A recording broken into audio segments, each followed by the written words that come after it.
Okay, we live. We live. You live? Can y'all hear me? Yo, Can yo, y'all yo, hear yo, me? yo. It ain't popped up yet. We live. We live. I don't see it. Oh, I see it now. What up? What up? What We up? live. Let's go. We What's live. good, We Nest live. Nation? What's good, everybody? Welcome to the the Nets Kingdom podcast. Something like that. Something like that. But what's good, everybody? Shout out Nets Nation. Shout out Nets Kingdom. Shout out everybody that's rock with us. Shout out International Nets World, UK, Australia, Canada. We played Toronto today. Shout out Canada. All those six heads. What else are we talking about here? So we'll talk about this ugly ass game that we saw tonight. Yo, guys, I didn't want to watch this game at all, man. Oh my! I really did God. not care about this game. This game was just. It was just. I didn't want to watch. Might be the first Nets game I didn't want to watch, kind of. But then, I was there for Kessler. I was literally watching Kessler's every move. That's the only reason I watched this game. But again, the first half terrible. The whole game terrible. So I'm just going to talk about. I'm not even going to break down the game because we lost. I'm just going to talk about what I saw from Kessler Edwards today. So if you read down Kessler Edwards' stats, he was 4 for 8 from the field, 2 for 5 from 3, 11 points, 3 blocks. How many rebounds he had? 2 rebounds. So again, Kessler started off the game great defense. His defense was just actually saying share the screen. I'm gonna put I got that Kessler block on my Instagram. What? Okay. Yeah. Pull it up. I also have the stat breakdown if you want me to show that. Yeah, too. he was like I said, he was all over the place. He was blocking shots. Like I said, he had 3 blocks. He was blocking shots. He was beating guys to the spot. Everything on defense he was doing right, but his teammates were just trash. They were just giving up turnovers. Brandon Knight was trash. Alizé was kind of trash. 3 for 11. Of course, Reggie Perry 0 for 7, 0 for 2. Reggie Perry, oh my God, minus 21. Unbelievable. All right, you got 2 of them there. I'll pull up one and then I'll share. Yeah, Reggie Perry was just was garbage. Everybody on the team was basically actually, Raekwon Gray was okay. Raekwon Gray was 2 for 3. He made 1 3. He had 5 points. But again, Kessler's defense was great. He was blocking shots. He was beating people to the spots. He was doing everything on defense. Everything we wanted to see on the defensive end from Kessler, it was happening in that first half. Second half, he just continued to be good on defense. He continued to be on defense. He was struggling from 3, but the thing that I told you about Kessler, first of all, he didn't get many shots because everybody on the team in summer league, I guess it's because this is the last game, they were just trying to ball hog and get their own buckets. So there was no ball movement this whole game. That contract. Exactly, they're trying to get that contract. So there was no ball movement this whole game until the last quarter. So that's when Kessler started. You seen Kessler start catching fire at the end. I think he made 3 threes at the end, but they weren't passing him the ball. Like I said, he only had 2 or 3 shots by the time the fourth quarter happened. What impressed me was how he moved around the court in front of his guy. Yeah, I mean, and there was another block that I didn't see. You didn't post that one, but it was it was around mid range, top of the key. Another straight send back. At first I wasn't really I just didn't know much about Kessler, and I know you said you were high on him, and I'm like, So in the beginning when the summer league started, I was like, but then when they actually gave him a chance to play, his defense just stood out, and I was like, wow, this guy defensively, and he's the size we've been talking about, 6'8", 6'9", yeah, he's 6'9", probably still gonna grow. And then when you see him, the dude's got he's not skinny. He's not Claxton. No, he's not skinny. He's you can tell by his frame, he's gonna be able to pack weight on him. He's got that frame like that. You know how that Giannis, when Giannis got a little bit of weight on him, he looks like when that middle age of Giannis, when he started to get a little bit of weight, he's at that point. So maybe a few years he'll start to get more heavy brolic kind of. And he looks like he has the ability to improve his shot. His shot is ugly. I will say that. Yeah. But oh my God, we haven't talked about it. Very ugly. You know what? You should Very just pull up a ugly. video of him shooting. It is so ugly. I don't Yo, know. I didn't get the highlights of him shooting. His jump shot is not pretty to watch. He made 3 threes, but I didn't get the highlights at the end because I guess people didn't really care about the highlights. But actually, there's probably, if you scroll down, there's probably some highlights. But I mean, even here, just looking at his shoulder base, like dude is gonna have muscle, and he's not gonna get pushed around. And this guy, 2 ages from now, like he's 23, 24, like. He's not going to be like some dude you're just going to push around. Like he's going to be a bully, like on the defensive end for sure. I'll see if I can find something. Now that training camp is over, now we know Cam and we know Dayron's going to be those locks on the team. Those are they're good. Now we know Kessler's 2-way, and he's going to be at training camp. Do you think Kessler can crack that rotation, or do you think he won't make it and get sent to the G League? You know what I'm saying? Ooh. It depends on how good his defense is to show, like to really be standout. Yeah. Well, then here's another question.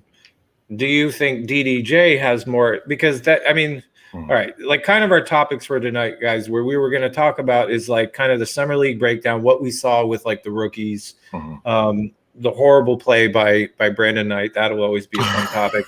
Like we're going to kind of talk about like summer league breakdown, what we saw, like what we liked, what we didn't like.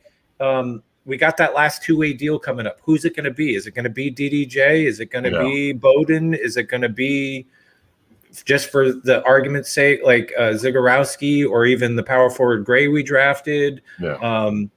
We've got the regular season schedule to talk about, the opening night against Bucks, and then Christmas against the Lakers. A lot to talk about. A lot to talk.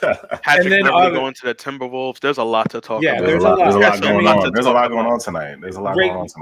Regrading the offseason. I do believe it requires a regrading. My initials was C, but I think it's changed. So it'd be cool to hear what people in the chat are saying. Also, opening night starters. That's another hot debate. There's a lot of people thinks we're going to be running Harris at the 4 and Blake at the 5 again. And there's a whole bunch of us that are like, no, we don't want that. We want Blake and Clapp. So we got a lot to talk about, but we're gonna for the first topic though. I want the Nest Nation to answer this. Who you guys think will be the first guy to crack the rotation in the regular season? I'm gonna have to put a poll up on the YouTube. Dayron, Cam, or Kessler? Which one of those guys are going to be the immediate impact? Even if let's say even if they get on the team or get through the rotation, who do you think will impact the team the most? And I want you guys to remember though, like we do have enough offense. We were the number 1 offense last year. So think about impact off the bench. Think about who will be that guy. Let me know what your guys' thoughts on that in the chat right now. Who will be the immediate impact off the bench? Kessler, Cam, or Dayron? Let me know. Dayron. Definitely Dayron. And why, Charles? Why do you think Dayron? To a degree, because we literally need some form of defense on that 5 spot. And I feel like if Dayron gives us a good effort on that defense, that just changes everything about like our main issues. Now we can rethink how we approach that missing 5 spot. Yeah. If we didn't have the big 3, I would easily say Cam would be your dude that would literally be breaking first. However, it's going to be remained, in my opinion, like it's going to be. I just at the moment I don't see, as good as Cam has been so far in the summer league. I'm more reserving like the judgment, like full judgment on Cam until we see him preseason, which I really hope we do. I really hope they put him out there during preseason to really see how he stacks up and can score against like much better defenders, much better gameplay, more how he handles like legit screen. Like, you know what I'm saying? Like there's so many things like that, and if he handles that extremely well and has no problem, I think it's a tie with Sharp. But to me, I think I'm kind of with Chubb saying if I were to choose a guy to crack that I hope would do really well, our need is Dayron. Like we don't need Cam coming in. Like he is, I think everybody could agree, like when we picked him up, I don't know if everybody really, I sure as hell didn't know that Cam was going to do what he did in the summer league. I kind of knew he was a good scorer, but I didn't know he was going to be that good. Yeah. But our need really for me is better for Sharp to be more to break the lineup, in my opinion, just because our need at that area, and that's everybody's still biggest complaint is where's our big man? Where's our big man? Chubbs was Dayron, and you're picking Dayron too, Saint? Or you're picking I mean, I hope he cracks it. I really do. You're picking Dayron? Kessler too. Yeah. It could be Kessler too. I put the poll. Did you guys see the poll in the chat? I just clicked. Oh yeah, 61% so far for Dayron. Cam is 26. Kessler is 13%. Yeah, my pick is Dayron also because, like I said, just the way his like I said, he's 6'11", 260. I just feel like he might be the first guy to, like, you know what I'm saying, and impact the game. I mean, I could see him getting 6 rebounds, 5 points off just offensive rebounds. You know what I'm saying? Immediately. Yeah. I could see him doing that. And with Cam, and we all know Cam's a great scorer. He's gifted, natural born scorer. He can get to the line. But again, will he get those calls? And will the refs give him the rookie a call like that? You know what I'm saying? Will they give him the same calls in summer league that he's getting in the real NBA? I don't know. I don't know if he'll get the same calls. I know he's not going to go to the line 10 times in the NBA game. No, he'll do that. He'll do that in summer league. But, speaking, they do that for James, not Cam. Yeah. Stay on that topic for 1 second. The free throws were honestly the one thing that impressed me the most about Cam Thomas was his ability to get to the line and literally be perfect from the line. Yeah. You know, even though we were arguing with Age earlier how much of he is a volume shooter, he's got to shoot a lot, yada yada yada. I get that, but his ability to get to the line that's invaluable.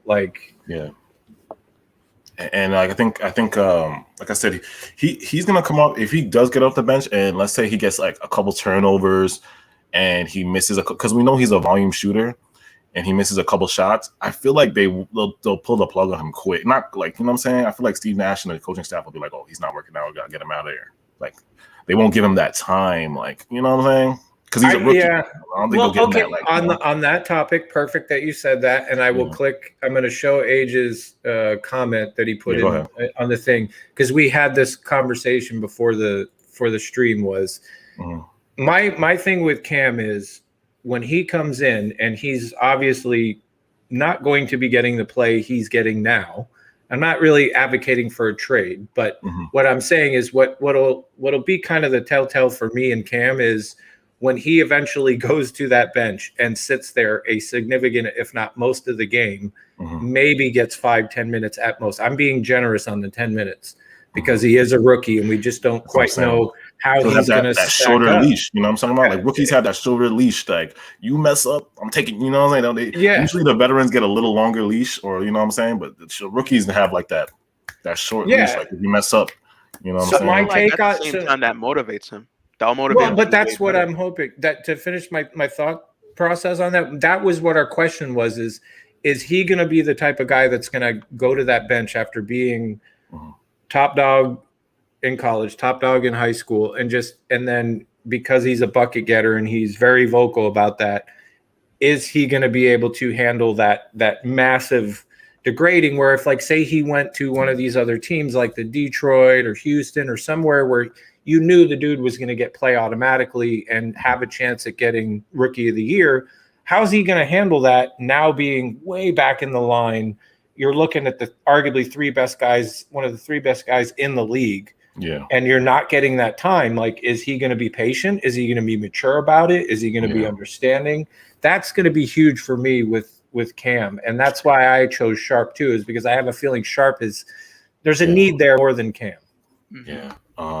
And with okay, I'm looking at the polls game. It's heavy on the Dayron, but with like I said with Cam, it's like an Age made. Like I said, there's no need to do the trade thing, but what Age said it was a good factor. Like he's gonna he just gives off that personality that like I want to be the man. You know what I'm saying? I want to score. I want to be the star.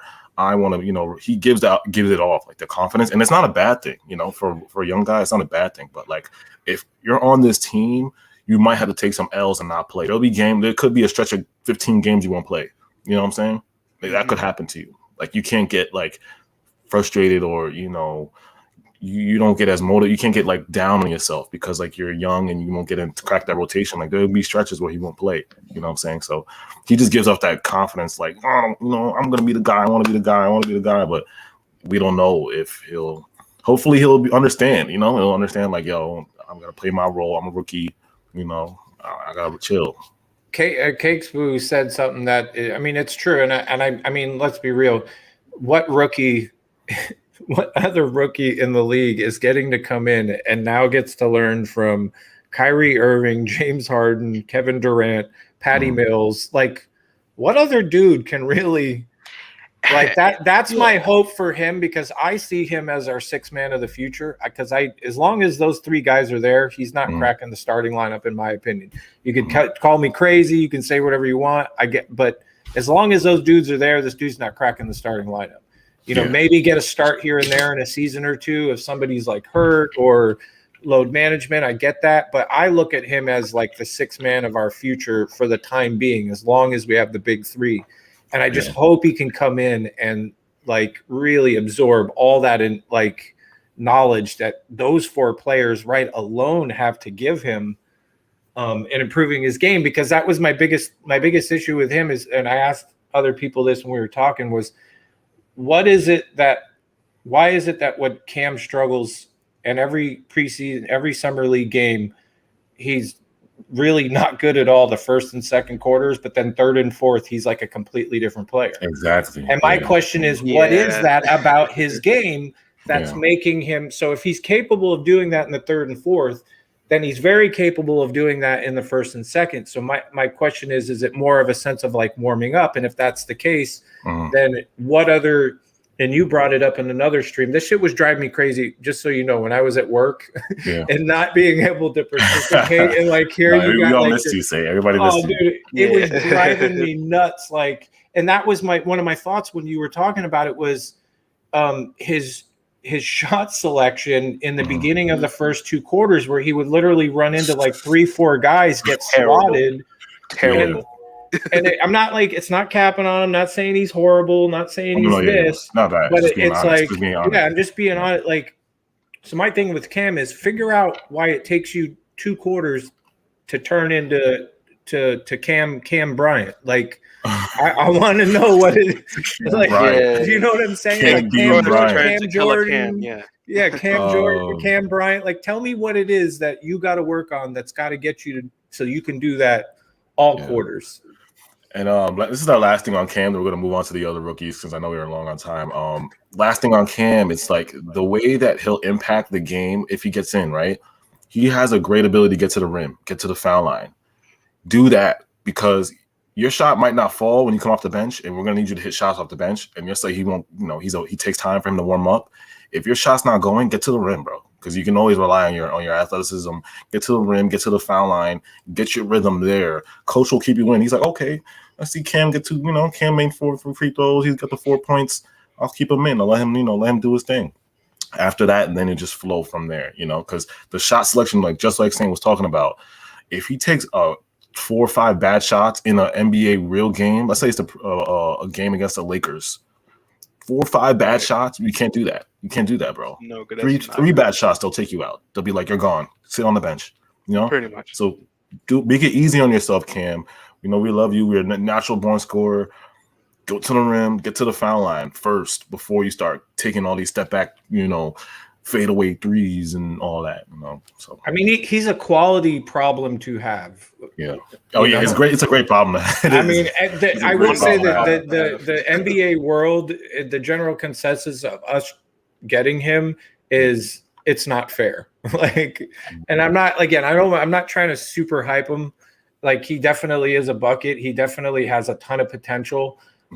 But it is kind of not fair that we get to have a guy like this. The rich get richer with the scorers, because we have like the number. We have Patty. We have these 3 best scorers in NBA history, and then we have another scorer, a natural born rookie scorer. Like, it's the rich get richer. You know what I'm saying? Yeah, literally the best scorer in the draft gets with the best scoring team. Yeah. Let me read. On paper, it's not fair. Can I just address one thing? Chris Rossi, we're not saying it's like a problem. Like, you may be taking what I'm saying in the wrong way as like it's in a bad way. Like, just we're in the sense of like when I say it's a quality problem to have is like trying to figure out where he's going to fit in, how much he's going to play. Like it's a quality issue to have. It's a good problem. Like it's not saying it's not a prop. Like I hope you understand what I'm saying.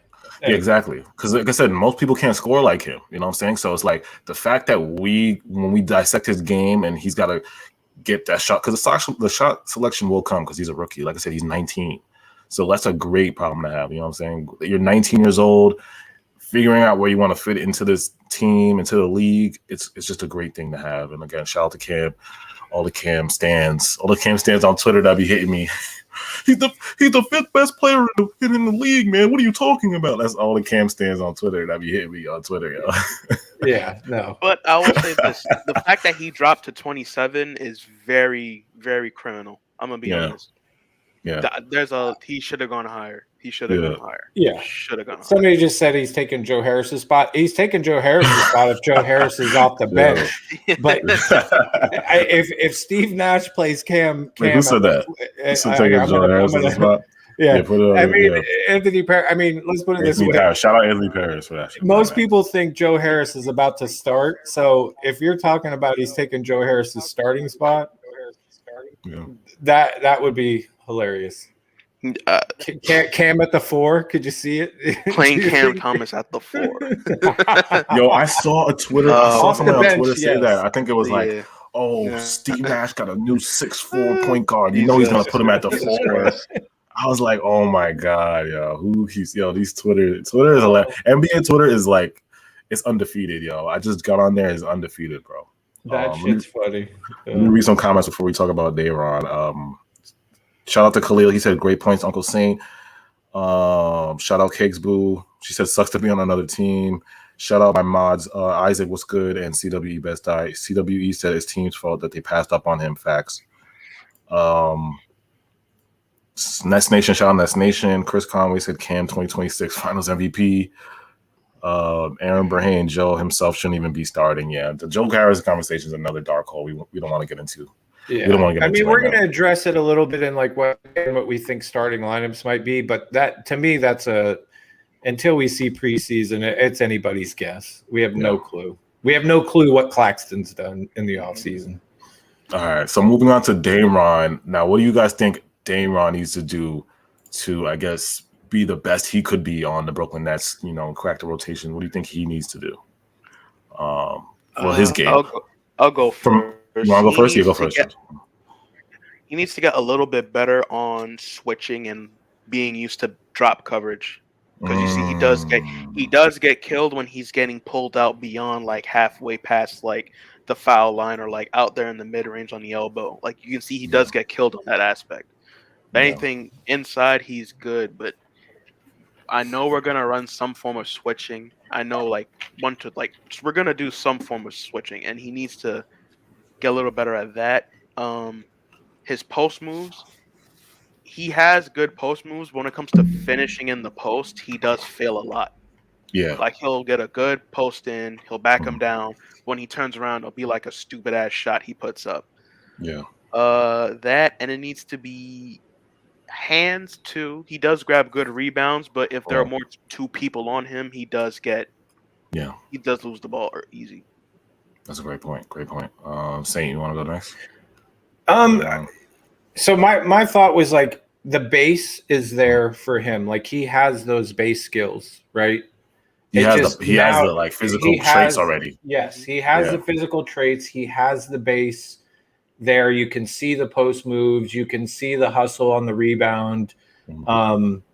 You can see it. It's there. It becomes repetition. It becomes day in, day out, perfecting those moves and then perfecting them against NBA players who are arguably going to body you up more, are going to be hustling. There's going to be a ton of dudes that are hustling just as much as you. And it's just, to me, it's just continual practice because he has it there. Like I think he has great footwork for the size he is as well. Yeah. And I do believe his hands are a little bit better. At least I mean, again, this is summer league, so it's really hard to. I don't want to go all in on him, but he's another guy that I want to see against I got to see him preseason, because if he can replicate some of the things that I saw in summer league against these guys, then I'm happy. He just needs to work more. He just needs to get in there, train more, work more. I see somebody said, shout out Jaden Go. He said conditioning. That's another one too. Yeah, conditioning is going to be exactly where was that exactly? Yeah. That's going to be huge for him, getting to be able to go in, back-to-back games, like where you're playing a handful of games in a week. Even Cam said it at one of his interviews, hey, biggest thing getting used to right now is just playing back-to-back games. Back-to-back 82 games, bro. 82 games. Exactly. So that's going to be a huge. Who's conditioning and who's really been working on their game on the offseason? Like how healthy really are they? How in shape are they? That's going to be a huge factor as well. Yeah. And Khalil just said Dayron is built better than Claxton. He is built better. Yeah. Like I said, he has those genetics, bro. Well, give it to Sharp. He did lose weight. There was a tweet that said he was 278 and dropped to 252. So he is putting the work to get even more fit, and he already has the body, so he is putting in that work on that end. Yeah, he was definitely heavier before his college. He was he was up there 270 around there, 280. So he dropped a lot of weight. But you guys definitely broke everything down about the Dayron. Like I said, the only thing I see about him is the weird part about him is his hands don't fail him when he gets rebounds. But when he catches passes, like when somebody's throwing him a pass or he's in the post and he does a turn face and he dribbles, that's where he's got to work. That's where he loses the ball. But when he gets the offensive rebounds, he has the strongest hands in the world. That's what I'm confused about. He'll get the rebound, go but right back up. Isn't that kind of like Aaron Brahim said, Clax runs the floor better, which I agree. Yeah, he does. But I also feel like that's the same thing Clax suffers from too with his down low game. He gets the ball, he turns, and it's like they all of a sudden their hands just lose it. Yeah, their hands become like Swiss cheese, and it's like they don't know how to hold on to the ball. I mean, I definitely agree. Clax runs better, more athletic, more mobile. He can guard 1 through 5. Claxton's that. Yeah, but Dayron, like I said, all Dayron got to work on for me is just post moves, getting your hands ready for passes. Because, like I said, we were 7th in assists last year in the NBA. You're going to get the ball sometimes, bro. You're going to have to be able to catch alleys from Harden, from KD. You're going to have to catch passes from KD, cutting through the lane. You're going to have to catch those passes and get ready to go up strong. That's all you need to do is go up strong for now. That's all he needs to work on for now. You know what I'm saying? You don't have to take no jumpers. You don't got to do all this offensive between the legs. Don't do any of that, Dayron. All you got to work on is just do your role, get rebounds, score in the post when you need to. And like I said, work on your hands, and then after that, that's why I think his body will do the rest because he has the genetics. He's 6'11", 250. His body will do the rest, I agree. Let me read these comments. Somebody said Dayron's going to be our interior defending big and Class going to be our switch everything big. Yeah, that's another problem that Chels brought up, that when we do play teams that we have to switch, Dayron's not going to play. He's not going to play. When we have to play, he's not going to see much minutes at all. When we have to play a team that like a small ball team, like a Blazers, Celtics. He's not. It's a dub for Dayron. He's not going to play. He's not going to, because like I said, that'll be Claxton's time, because Claxton could switch everything 1 through 5. So that's going to be Claxton's era, right there when we switch everything, But when we have a big body Embiid and stuff like that, like Embiid and Giannis, or guys that just run in the paint and do everything, that's when Dayron will be okay, because the interior defense kind of thing. Let me throw a question out to chat and you guys. Would you have a problem, we're talking a season from now or two, would you have a problem with Claxton at the 4 and Dayron at the 5?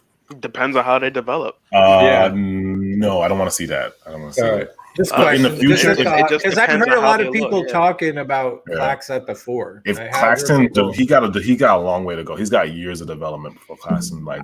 Even when he was here, I've seen people say put Allen at the 5, which I just and Claxton at the 4? No. No, Allen at the 4 and DJ at the 5, and I'm just like, hell no. Yeah, I've seen that. You saw that too, right? I've seen That's shit why like I that. bring that up. Put Jared at the 4, DJ at the 5, or some crazy shit like that. Chris said that. That's why I asked that, because I've been seeing a lot of shit people. If Claxton changes his game though, which he could, because we saw Blake Griffin change his game.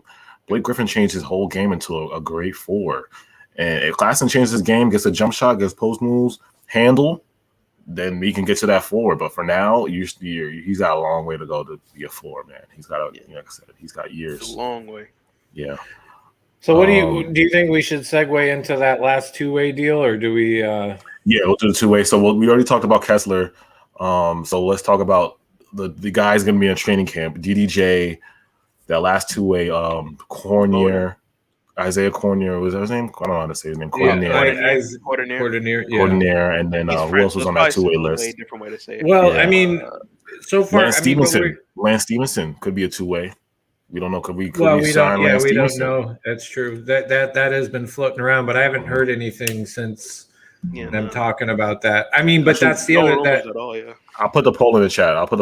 Who they want to be our last 2-way, because I put I got DDJ, Lance Stevenson, that guy Isaiah, or a center, or you want a center, maybe Paul Millsap's still out there. Or the other question, no, he's not 2-way. My fault. If they're going to do a 2-way on the remaining, say, people we saw in summer league like rookies, it's like DDJ to me leads the pack. If we're going based off summer league guys, I think it's DDJ. I mean that's the thing.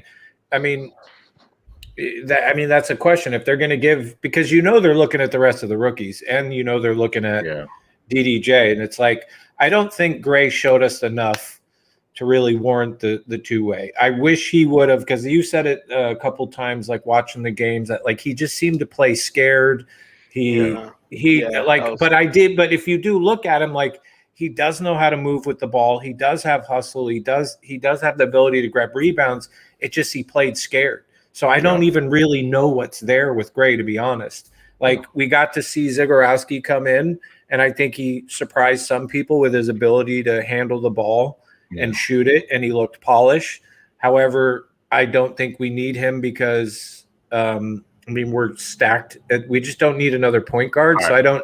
I don't know that I don't think that would be a good 2-way. So for me, this is the list I have though. This is the list I'm about to give the people. I got DDJ, Isaiah Cornier.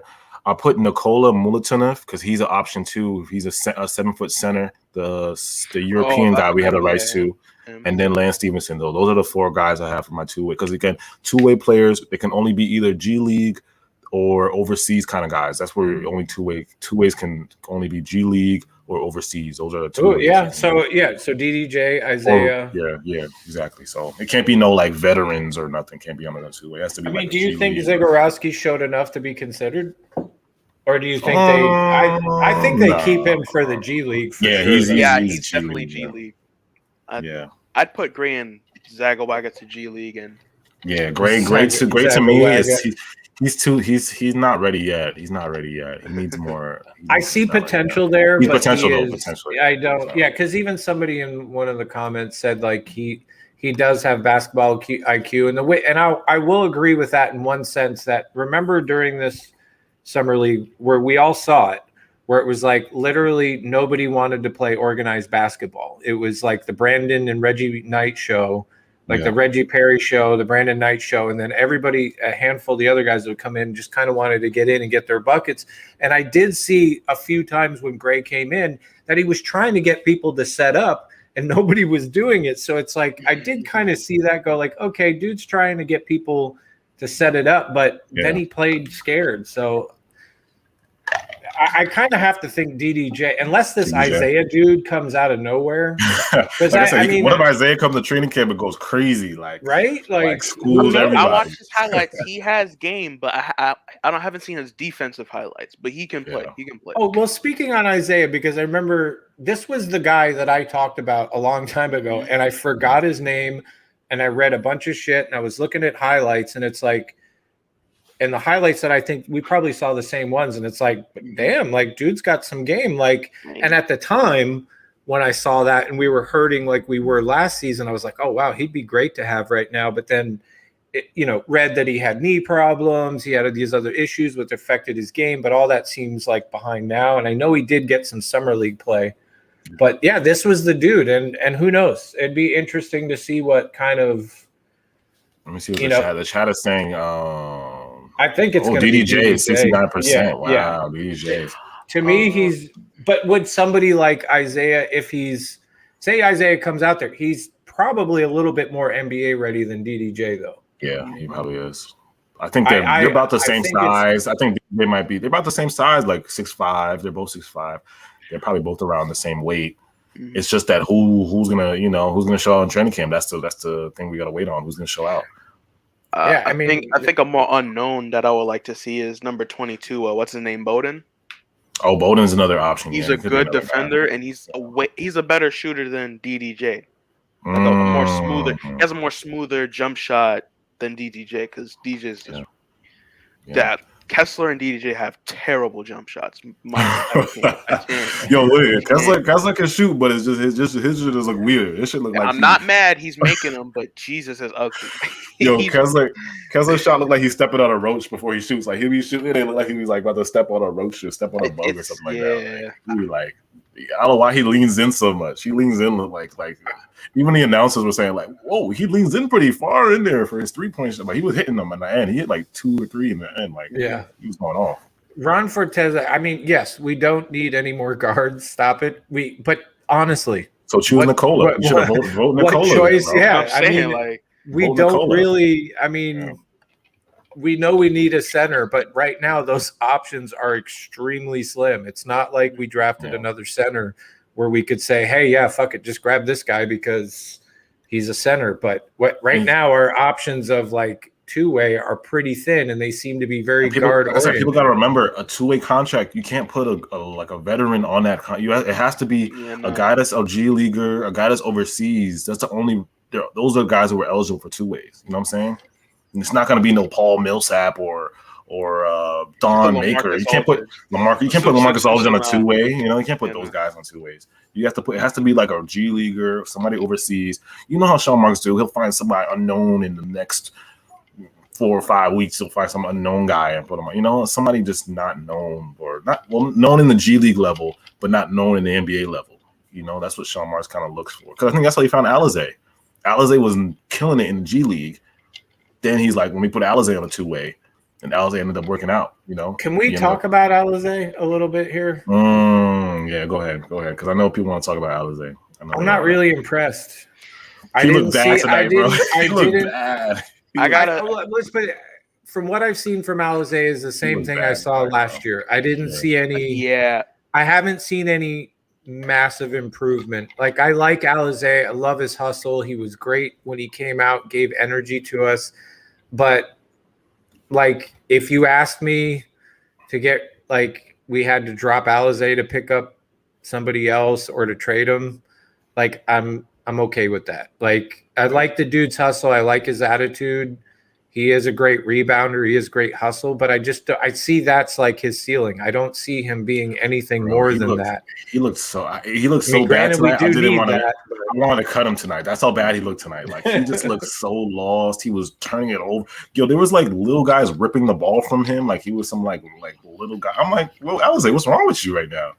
Like, he looks. That's what I'm saying. He looks sloppy. But like I said, he has a guaranteed spot, though. I mean, it's non-guaranteed. His contract is non-guaranteed, but he has a roster spot. Like I said, the NBA allows you 15 guaranteed or non-guaranteed roster spots. So he has that spot on the team already. He's not on a two-way, guys. He has a spot. Just like DeAndre Bembry. DeAndre Bembry's contract is non-guaranteed until like December or something. I had to highlight this comment because it's fucking hilarious. Sorry. Evan is going to be the real deal from the Knicks.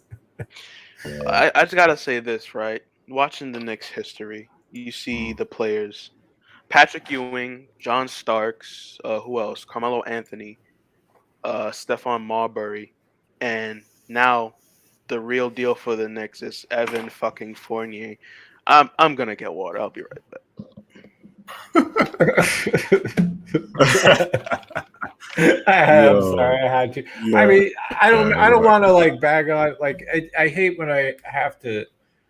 Like, it's just Elise. Like, I was hoping, and this is what I hope doesn't happen with Claxton either. I hope to God Claxton, his ability to forego the summer league really bothered me. I really would have loved to seen him out there just to like really see, like, what improvements he has made, and I hope to God that come preseason when he gets in there, he shows it. I don't know how to take that. I don't know how to take the fact that his people felt he didn't need to go to Summer League. Yeah. I saw somebody. TJ said he can get cut too. That's true. He can get, like I said, Alizé, and he can get cut too because, like I said, his contract's non-guaranteed and won't hurt us. So that's a possibility. I mean, so let's just say for the sake of the discussion, Alizé gets cut too. So what are we looking at? DDJ, Bowden, maybe Ziggurat. I mean, if Alizé gets cut, then that's an open roster spot. So we could sign, like I said, you could sign a Paul Millsap or a LaMarcus or somebody else out there. Because I have been reading, like lately, some of the articles I have been reading are really, like, the question mark is still there on DJ. You could arguably say there's probably a question mark on Alizé. Like there is still, like, I do believe that thing that, like, things may not be done with the Nets until the season starts. I mean, anything's possible. I'm not saying we're going to go out and get somebody huge or anything, but I don't think certain spots, like I don't think Alizé is a guarantee. Yo, Age said you guys influenced that first poll. No, we didn't. No, we didn't, because I put the question out and then we started talking. Then everybody made their picks. I think I put it out first. I was like, how did we influence? The first question was which rookie's going to have the biggest impact. I put the question out first, and then I told Chubbs, and Chubbs was like Day'Ron. Then and then Saint said, I think Saint said Day'Ron, and then I said Day'Ron. But I put the poll out first. It's not, hey, listen, if people he's mad because people didn't pick. Cam had like 15% or something like that, I think, or 20. Well, and just for the sake of the argument, Cam and Claxton are ages that, like, that those are his two dudes. Like, you can't bring up nothing against it. Like, because today, guess what squad I got put on today because I was honest about my opinion with Cam. Guess what squad I got? I got put on the rant squad by Age today. me and Daniel and DJ Chasm will all become I'm now part of the rant squad. Rant squad. Yeah, exactly. Don't be mad at us because Cam didn't get that many votes, man. That's all right, man. It's all right. I mean, just realistically, if you break it down to team needs, Sharp is a much more needed player than Cam. And then if you also take the fact that Cam is going to be following those three, the big three, and then Patty Mills, and I know people don't want to hear it and they don't like it, but there's still Joe Harris there, and it's like if it's instant he impact, has a line to get in there. Cam's my second pick after Day'Ron. Instant impact, I'm going Day'Ron, and then I'm going Cam right after. He's my instant pick after Day'Ron. He's my instant impact pick. I'm a one up. I'm gonna say Day'Ron and Kessler is gonna have more impact than Cam because we need a wing and a center. My son doubling up. Okay, Chaz, my son doubling up on his impact than Cam because we already have scoring. Yeah, we already have scoring. Like I like Cam, but he's gonna be just overdone with the scoring we have. Chubb's doubling up on that. Okay. Let's move on to what's the next topic, bro? All right, so I know he's sick. I mean, hey,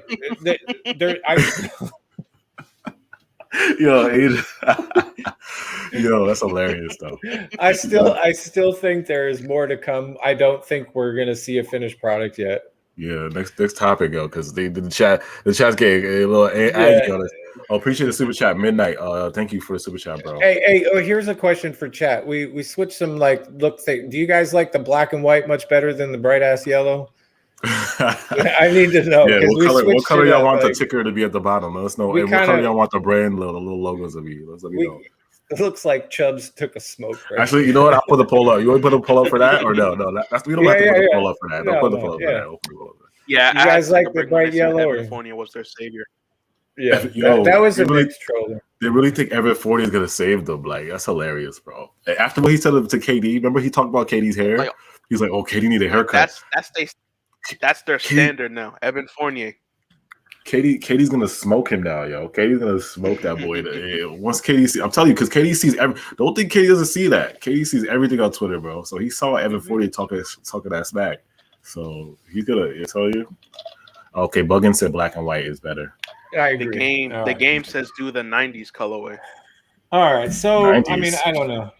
let's see. We could talk about The the regular season schedules. We can talk about the schedules. Pull up the pull up the season schedule. Somebody asked me when is preseason. I think preseason is in September. I gotta double check.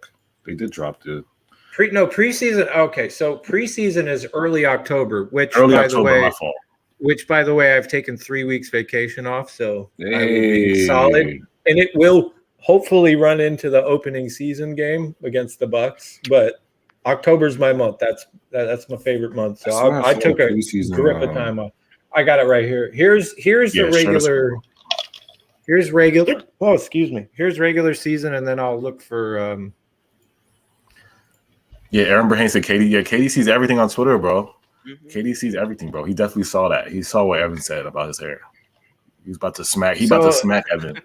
For all y'all that didn't, what's that? Oh yeah. Well, for the people that didn't know, we are starting our season out against the Bucks.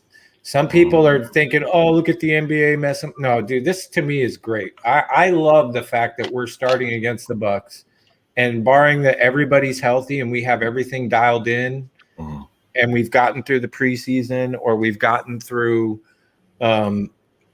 like. Our rotation set and like everything's set and ready to go. And to me, I love this because I think we could, if we come out and just spank the hell out of them, the narrative. I knew the NBA was going to do this. I knew the NBA was going to cheese us like this. It sends a clear message that you only won because we were injured, and people still seem to think that they won it. Like, you know how the NBA cheesed us? They did the opening night, right? Opening night when they get their rings, we got to watch them get their bum ass rings. And then we're in Milwaukee at the same time. So we're in Milwaukee. You know how the Bucks play at home. They play like, Chris Middleton turns into Jordan and Drew Holiday turns into Scottie Pippen at home. And then you got to watch them get their rings. Like, come on, NBA. And then we got the Sixers right after. Then you get the Sixers right after. The second team that talks the most shit. Yeah, they know what they were doing. NBA is cheesing us. They're cheesing. They know what they're doing. But you know what? That to me, that's great because that's just going to straight light a fire. Here, let me do NBA Nets preseason game. Yeah, just type in the Nets preseason and bring that up. Read some comments. Somebody said Adam Silver. Adam Silver. What about Adam? Oh, Adam Silver's not stupid. Yeah, he's not. All I know is we better not get like 50 back-to-backs like last time because that's what's caused. Oh my, we got so many back-to-backs. I swear. I think because the season was shorter, so last year. Probably. But we got. I felt like we got way more. Yeah, I'm just gonna show this because it's easier to show. So let's see here. The opening night against the Bucks, it's gonna be so fire because, like I said, we're gonna see Patty Mills for the first time, and we're gonna see we'll see if Joe Harris can actually make some shots. We'll see if Joe Harris can actually make some shots. It's gonna be the regular season. He's gonna be fun.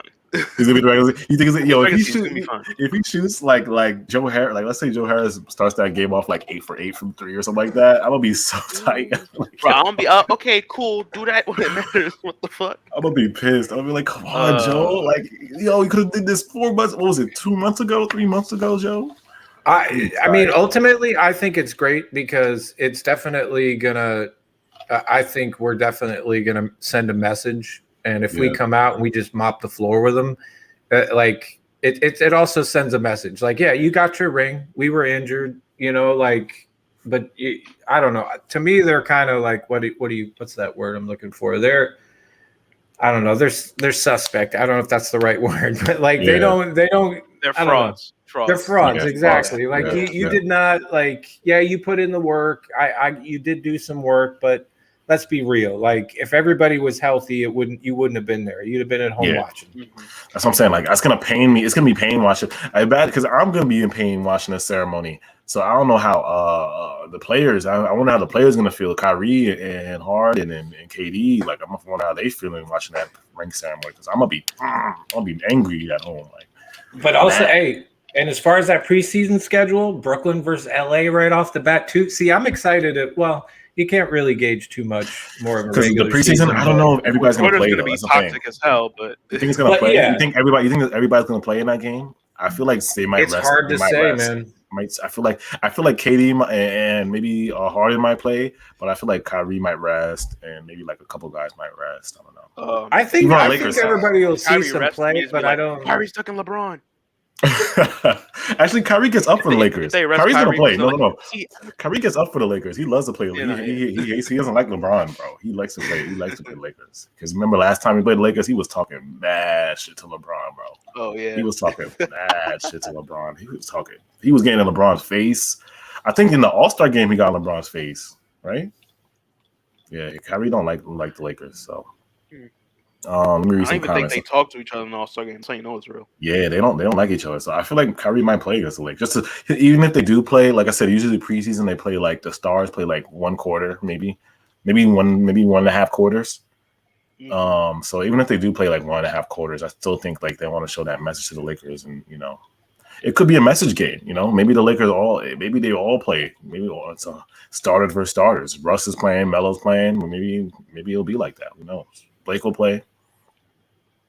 Somebody said just accept the Bucks won. No, I'm not gonna stop making excuses. Whatever, dude. I'm not accepting the Bucks won. This is a Nets channel, boy. Somebody will always say that when it's not their team, but if it was their team, because at work, obviously where I work, I'm out here in California, and that's the exact thing I've been hearing. All the excuses of like, well, everybody was injured, and it's like, well, when it's not your team that's losing on a shitty way. When people are injured, nobody cares except for your team. Like if you're the fan of Brooklyn and people get injured, you care. But the rest of the Twitter world's like, what? Who cares about you guys? Like, you know what I'm saying? Exactly. And the Lakers too. When the Lakers got injured, AD was hurt. This and that. And we were just like, so like y'all still should have beat the Suns. Mm-hmm. But nobody cares when it's not your team. Okay, Age, that's good. Age said, I don't even care about the Bucks series. We lost 60% of our offense. Yeah, like I said, yeah. But yeah, it's gonna be a great game. We're excited for that. I'm excited for the season, honestly. Yeah, like I said, it was. I'm just excited for everybody to be healthy and starting together. Yeah. Getting an off season, getting a training camp together, starting the season healthy and together, even though we do have some question marks, is going to be drastically different and better for the team than just you literally had two different teams out there. You could arguably, I mean, remember the stat? Wasn't it like ended with like 40 something different starting lineups? Like I'm ready for that to be gone. And it's like the great thing about starting now is that we have the guys that we're going to have. Everybody's healthy. We're not going to have some major shakeup in the middle of the season where, we're going to watch fucking Allen go, LeVert go, Dinwiddie get hurt. I'm praying that we stay healthy. I'm praying, bro. Because you know how we got hit with the injury gods was just killing us last year, bro. Killed us last year. The injury gods was mad at us. It was literally mad at us. Yeah, they didn't like us. Julian, shout out Julian. He said, Julian Williams said, "Is that your best free throw shooter?" That's what Kyrie said to Bron when he got technical. Bron went to the line and Kyrie was like, "Is that your best free throw shooter?" And then Bron missed both. He missed the tech. Bron missed the tech. He was so pissed and he just walked away from Kyrie. It was just hilarious. But shout out Julian for that. Yeah, that was hilarious. What's the next? What were we next on? What was after the season? Well, we've talked about seasons. We've talked about all that. Let's see. Let's talk. I mean, are we regrading the season? Because I know I started out with a C. Oh yeah, the off season. Like off season. Let me put that. That's a poll. That's a poll worthy question. Yeah, I'll put the poll in the chat right now. I'll put the. How many can you put up there? Can you put? I can only put 3. All right, let's go with A through C because I don't believe they did a D or an F. I mean, you re-signed KD, so that kind of gives you one full grade, anyways. Yeah. I'll do. What do you guys want to grade? And answer this in the chat. We're gonna put the poll up. We're talking about what would you guys grade the off season? A. We'll go A, B, C, or D, or we can go F if you want to go. Extreme. ABF. I think we'll do A, B, C, or we'll do. I think I can put 4. Let me see how many options I got. But yeah, go ahead and tell them why you chose C. Shout out to Midnight. Why y'all stingy with the likes?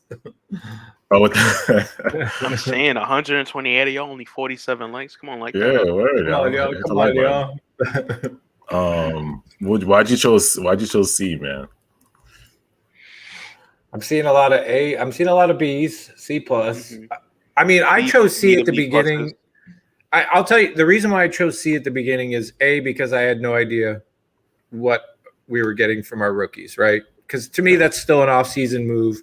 I wanted to keep 3 picks, maybe 2, use the rest to get rid of DJ, right? That didn't happen. So I was a little bummed about that. Then we drafted 5 players.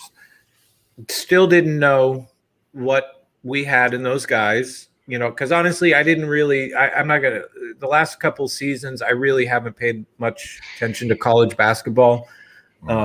So I didn't really know a lot of the guys that you knew and what their quality was. So once I saw Summer League and I saw, oh shit, okay, so hey, this is good, this is good. Like, and then we re-signed obviously KD, we picked up Patty Mills.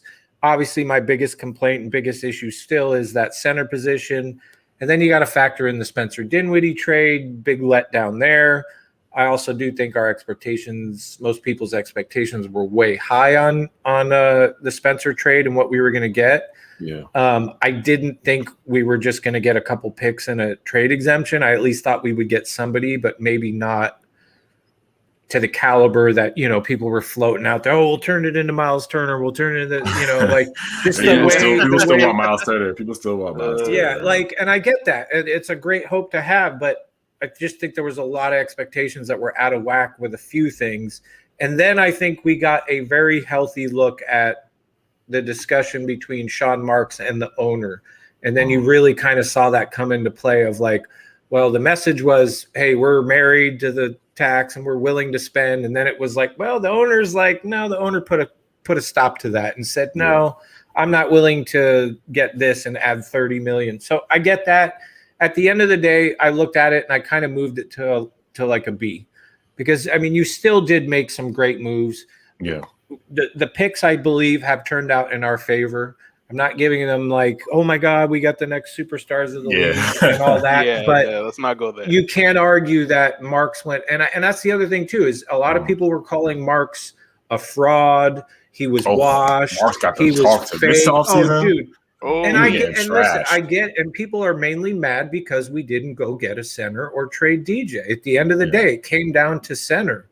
So after looking at, again, Sean Marks making good picks, as he has done consistently through his time here, he deserves an upgrade. I do believe he deserves some praise. The big ball drop was the center. So that's why I kind of upgraded. Give him his props. You got to be. You didn't knock it out of the park, you know. But I don't know. That's ultimately when I went. I'll go next and then I'll let Chubbs go. My grade was, well, first I had a C minus.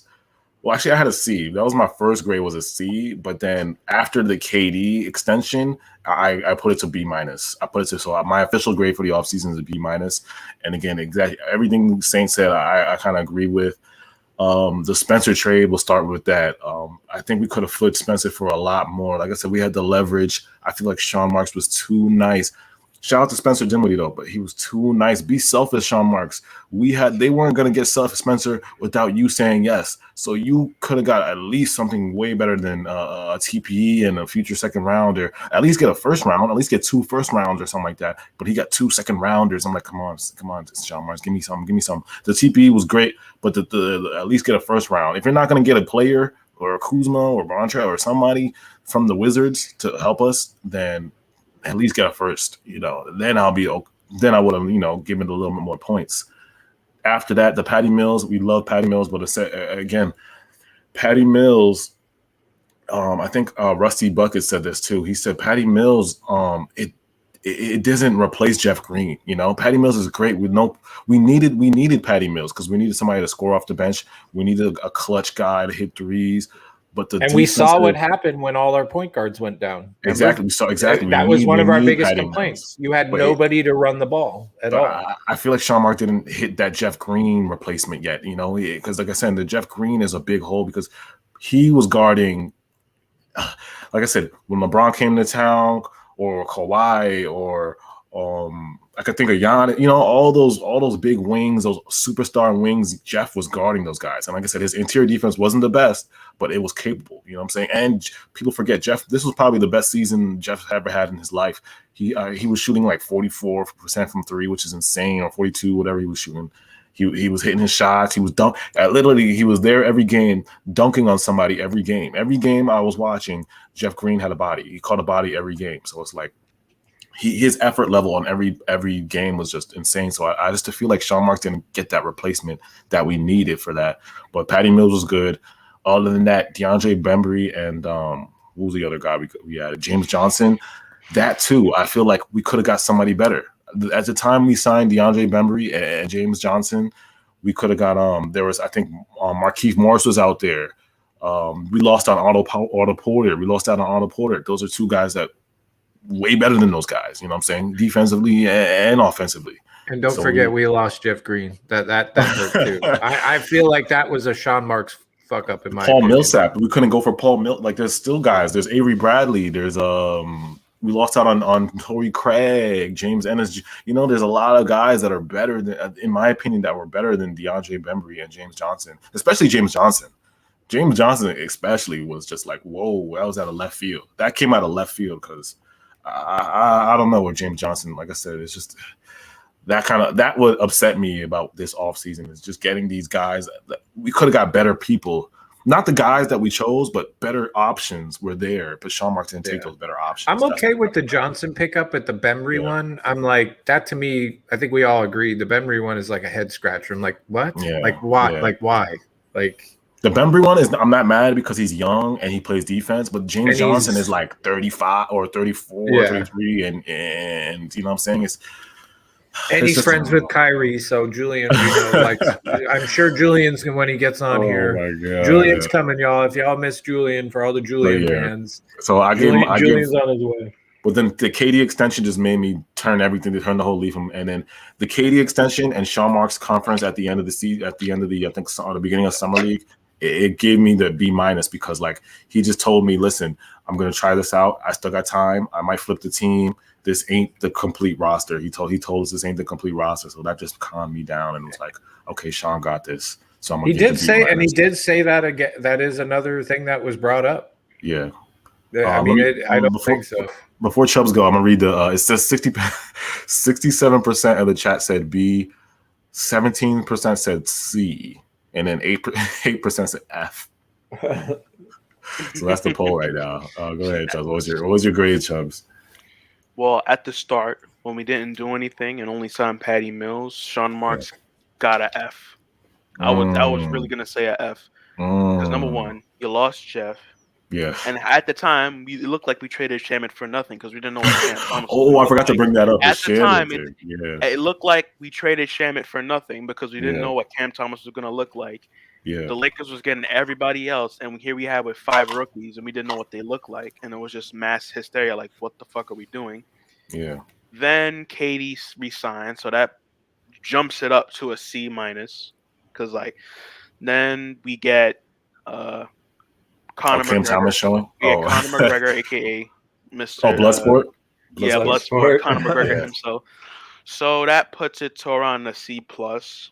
And then we get Bembry. It doesn't do anything. Doesn't go down, doesn't go up. And then Cam Thomas shows out. So that goes to, I'd say, a B-. So B-, yeah. Yeah, and most of the picks we got showed some promise. So I'll say B-. Yeah. Hey, go on. I was going to say something. Ron Protest said James Johnson and Bembry will get cut for sure. Yeah. Yo, chill, bro. We can even... then again, DJ's still on the team, so that might be a C+. So I don't know. But this is the crazy part, right? Bembry's contract is non-guaranteed, or half of his contract is non-guaranteed. So that's telling me, like, Sean Marks, did you sign him having faith in him, or did you sign him like, he has something going on. Yeah, him coming out saying the roster is 90% complete, and then offering these non-guaranteed deals. there's something going on, and he's just not telling us. He has something. Yeah, like I'm like, beyond, his contract's non-guaranteed. You're telling me like Bembry could be out of here if he don't play. That's what I'm saying. Bembry, I expect Bembry to show out on defense, or he's gonna play hard every game because, like I said, the first beginning of his contract, if he's not good, he's gonna get cut. You know, and that's what I'm saying. So he better show out. Maybe some comments. Somebody said we just got to stay healthy. Shout out Age. Khalil said Cam is 6th. What does that mean? He's 6th.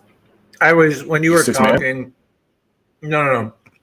Khalil came out and said, that's what I was going to say before you finished. Like, Khalil posted and said, Patty's our 4th best shooter. Then he put Joe Harris, and then he said Cam at 6. Oh, 6th best shooter? Yeah, I think he is. That's bad. First shooting is what up, Rage? Oh, Rage is in the building. Rage in the building. What up, Rage? So chilling, man, chilling. Just got home from football, so it's been a long day. Yo, that's bad. If Cam is our 6th best shooter, that's not. I'm trying to think who's a better shooter than Cam. I'm thinking Bembry's not good, Bruce not good, James not good. Then it's just our centers, Claxton. Kessler. Those are all 30% 3-point shooters right there. Yeah, Kessler is unproved. Well, would you say Kessler? Because Kessler is a little bit higher, but we still haven't seen Kessler shoot like that. Like, so what has the rankings been so far? No, we were. You just entered. We were just grading the off season, so it was get your. So me, I graded it B minus. I think Charles is B minus, and what was you saying? Were you a B minus? I was a B. Was it B? He was a B. Yeah, for me, so, yeah, B. Go ahead, B was good. And then I put a poll on the stream. The stream said, the poll says 65% B, 19% say C. So yeah, what's your grade? And you go ahead and you grade the offseason Rage. The offseason the Nets had. So we upgraded with defense. You got James Johnson, you got Bembry, you got that. They can't shoot, so I mean that's a little off. We didn't. The one thing that our biggest problem still hasn't been fixed, which is our interior defense. We got Patty Mills. We got a backup point guard. The trade for Spencer was kind of shitty. B minus plus. Yo, I was talking the exact same thing. I was like, yo, that Spencer trade got me tight because it's like we could at least get a first round, bro. He didn't get a first round. If you give us a first round, if you get Kuzma, if you get Kuzma out of that deal, yeah. I'll put it a B. Yeah, B. I'll give it a B, but I'm gonna grade it like C plus. Yeah, because Mills was the only guy. I mean, James Johnson, Bembry, but those guys can't shoot, and those guys don't help our interior problems. Yeah. Yeah, I agree. I said I wish we could have got more for. Like I said, we had the leverage. So when I saw a TPE, the TPE was cool, but the 2 second rounds, I'm like, bro, at least get a free. Spencer is a first round at least, bro. Like Spencer is worth a lot, bro. Like I said, they're paying. What are they paying Spencer? Spencer's worth those players. He's worth Kuzma. He's worth. He is, bro. They gave him. The Wizards gave him 25 a year. They give him what is it, 25 million a year or something like that. They're giving him 22, 25 a year. Like he's worth a lot of money, bro.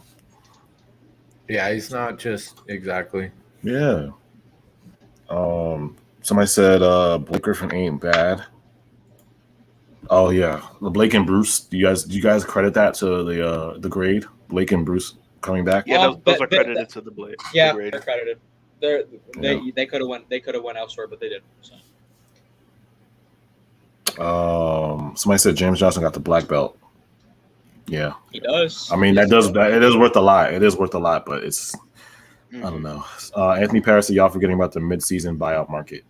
No, we're not forgetting. We're just we're grading the off-season. So our off-season grades are all B minus, and then I think Rage was C. B minus, C plus, B minus, C plus. I think a lot of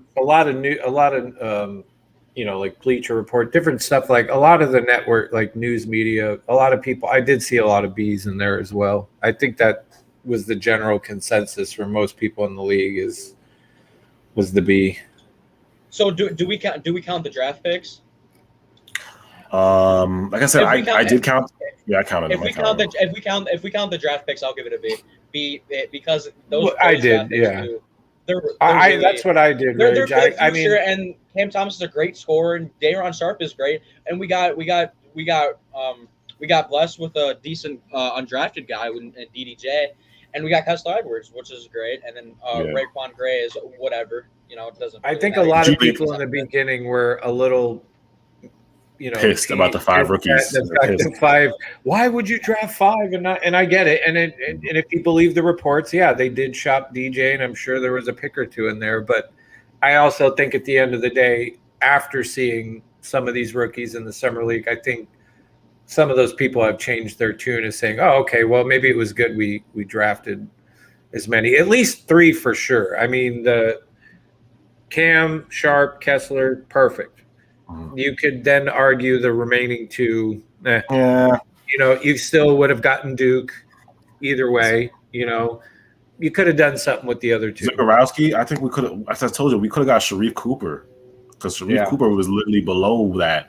He got drafted below Zagorowski, and he's looking like, you know what I'm saying? Pull up, watch Sharif Cooper's highlights, bro. He's been looking a little, you know what I'm saying? But I don't know. We could have got Sharif Cooper, but Zagorowski, I don't know, man. I don't know that pick. That's the only pick I kind of like. Come on, Sean. You could have picked somebody a little better than that.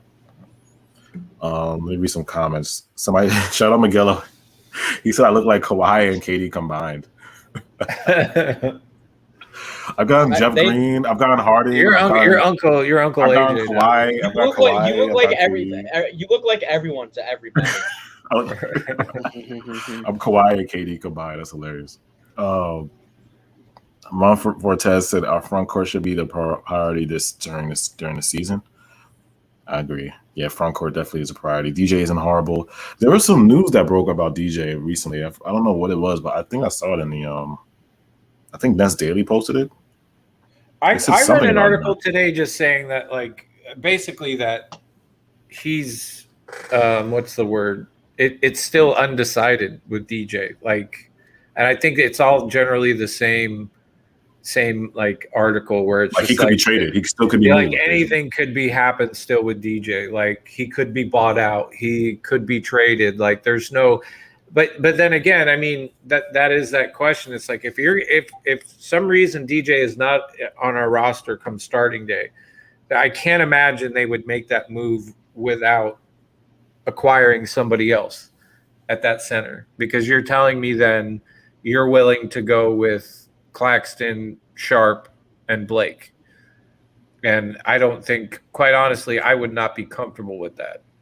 And that brings me back to you're asking a lot of the rookies, especially to go into playoff mode. It's just like I like to see development out the rookies. I like to see them get playing time, but when it comes to playoff time, you don't know how these guys are going to perform, and it's a lot different. It's not the regular season. It's a lot more competitive. It's going to be a lot for the rookies, so you can't ask a lot. And that brings me back to the conference when Sean Marks was like, "Oh, they asked him about DJ, right?" And so Sean Marks was like, he said, DJ, like I said, he's like, I'm a GM, so I have to take calls and I have to answer, I have to make moves and I got to answer calls. So that's my job to do in case somebody wants a request for, or they're trying to request for DJ.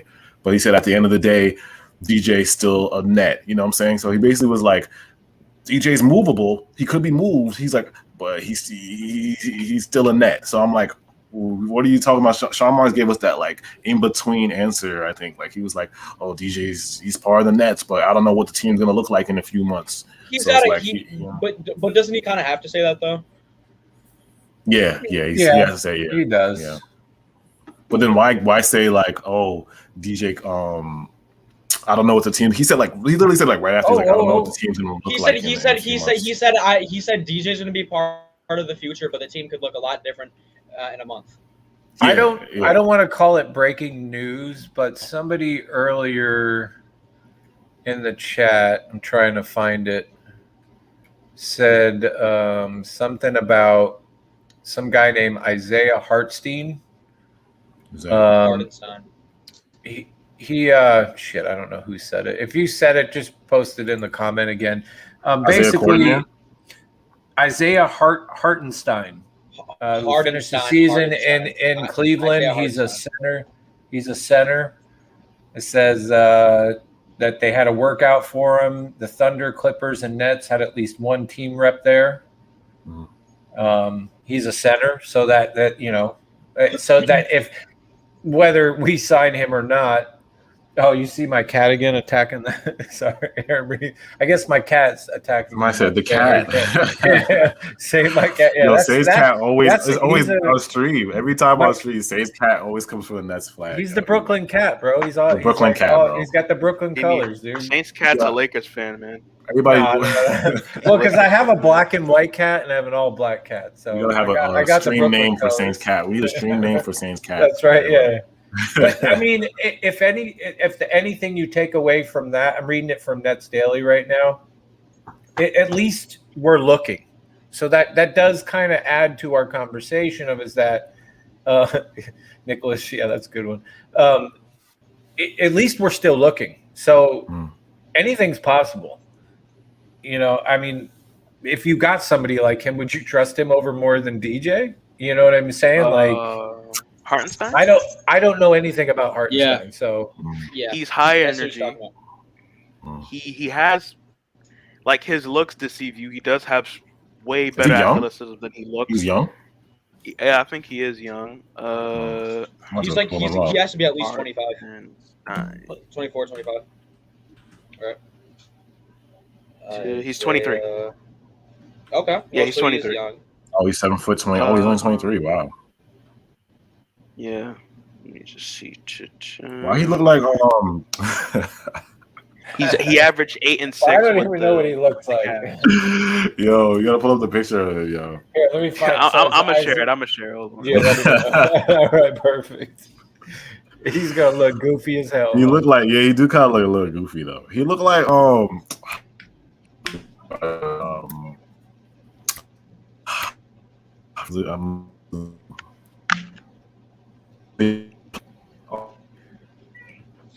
His stream's doing it again.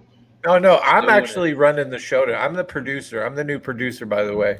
AJ just gets to be the host, but that's the first time we've had AJ McDonald's Wi-Fi tonight, so that's a W. That's a W on the stream. That's a W. Yeah. Go. Did you share it, Chubbs? Oh no, he went mute. Mama Chubbs is talking. Mama Chubbs. Mama Chubbs is on it.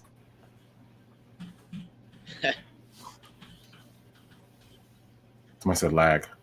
Yeah, you had a little lag going on, but that's the first time. Yeah, but that's the first time tonight, so that's good. Yep, Mama Chubbs. Mama Chubbs. Mama Chubbs. Unmute yourself. I'm a graduate hoe. And you're on YouTube, so you just said that. Congrats. All right, that's fine. Hey, YouTube. Congrats. Y'all doing playing games. Okay, so you just graduated? What you graduated from? Esthetician school, y'all. Hey, congratulations. What you gonna do?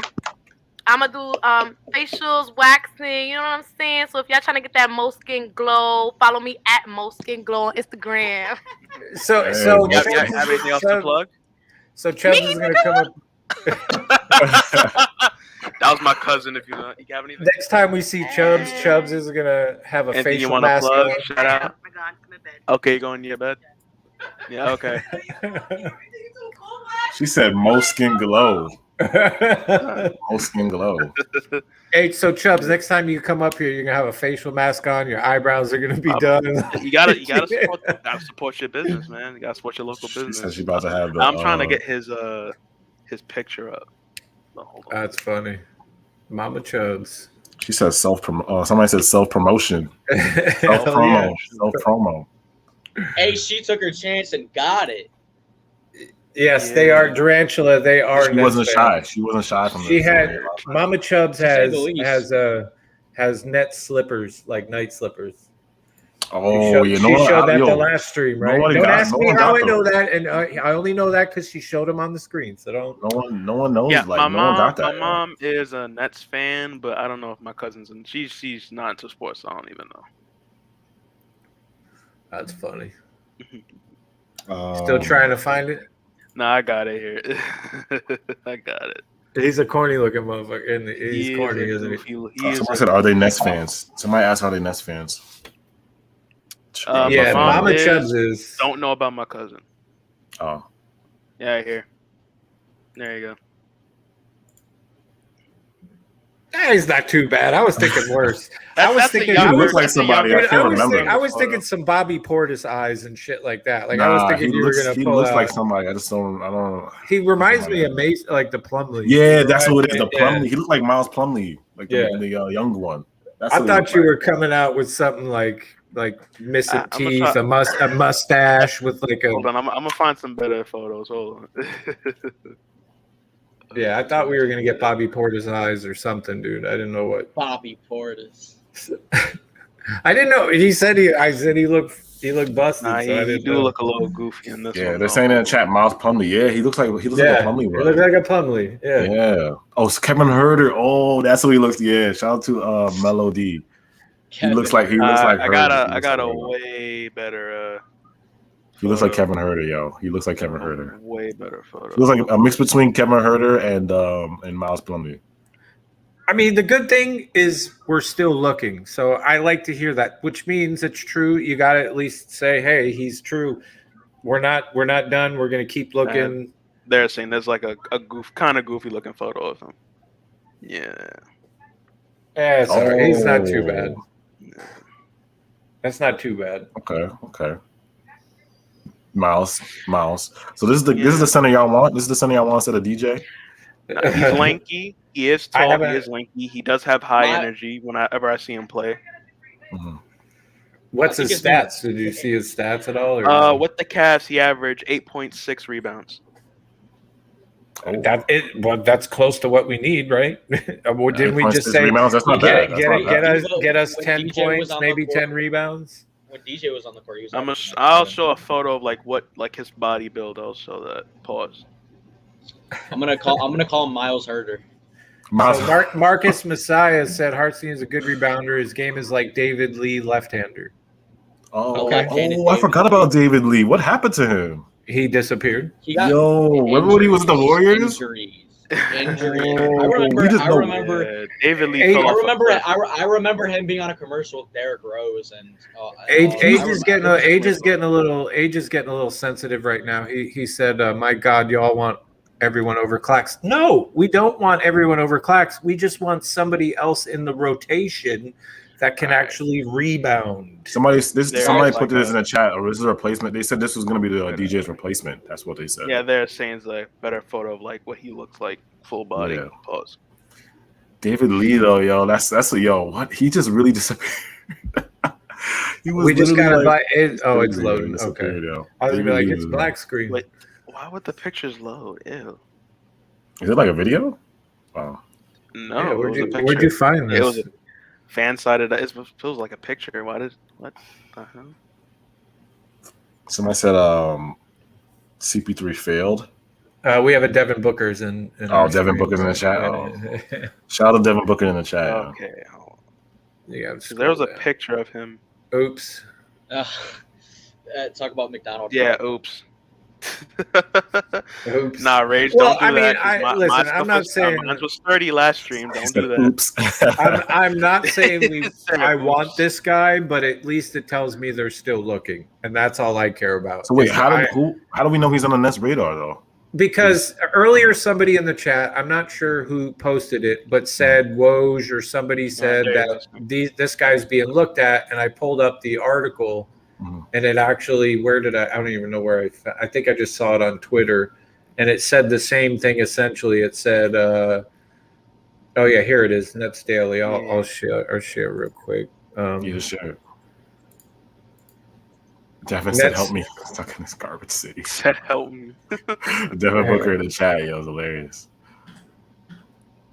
So it said Isaiah Hartstein, who finished the season in Cleveland, held a workout for NBA teams in Las Vegas Friday. Cavs assistant GM Mike Gansey was in attendance. Sources say the Thunder, Clippers, and Nets had at least one team rep there.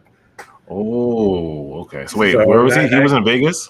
Yeah. So he was there. I don't know. I don't know if he played in summer league, but they were saying he was. I suppose that's. I bet you a lot of guys that either didn't play in summer league would be a smart move. He's to be holding workouts there. Yeah. Well, I would assume. Assuming he's a free agent because. But he's somebody that I put up a screen to show like pictures of him saying on Google if you want to share that too. So if here, let me stop sharing. And like, let's just put it this way. Okay, hook it again because for some reason it disappeared. Oh no, there it is. Okay, cool. Yeah. I mean, at least they're looking. That's all I care about. I mean, which shows me that they're not done yet. They're not done. Hey, and if anybody's interested in the Discord, getting in the Discord channel, Discord chat, it gets crazy in there. All kinds of conversations. It's fun. Yeah. So if you want to join, there's the link for it right there. Yeah. So hey, at least people are looking. I pinned the Discord. Yeah, I wouldn't mind him off the bench. Really wouldn't mind him. Yeah, if we're looking at, I mean, like I said, it's weird with all these workouts. First the Lance one, we were there, and then now this one we're there. It's like I said, it just gives me like a hint that like Sean Marks is still like looking. Do we have a roster spot for those guys? No, we don't. Unless we cut Alizé. Okay, if we cut one of our non-guaranteed contracts. But this guy, I wouldn't mind getting Alizé out of here. This guy though, like I don't think he can't be on a two-way though. He has to be on a he has to get like one of them deals. Can you give a guy a 10-day in the off season or not? For like when the season starts. Oh, before it begins? That's a good question. Yeah. No, he can't. I think it has to be during the season. Okay. So I mean, yeah, can you sign him to a non-guaranteed and just see what weird gives you there? I could see them giving him maybe a 10-day. I mean, I could see them giving maybe this guy a 10-day. Maybe. And also, I mean, we had also during the season, like we'll be able to do 10 days. So there might be some guys there. You never know with those 10 days. You can get Sean Marks loves the 10 days. He loves the 10 days, yo. Oh my gosh! we know he was in Vegas. We know he was in Vegas. Yeah, he was in Vegas. And we know that other players like this that were not on summer league games had to have been holding workouts. That would be the smartest move for them. Like, hey, everybody's already there checking players out, seeing who's good. Hey, we're holding a workout. So it's being done. I don't know what it's gonna, what fruits from the labor are gonna. I don't know what we're gonna get from it. But did you guys see Mike James was working out for the Lakers? It's crazy. Like it was, they literally said Isaiah Thomas, Mike James, and I think it was somebody else.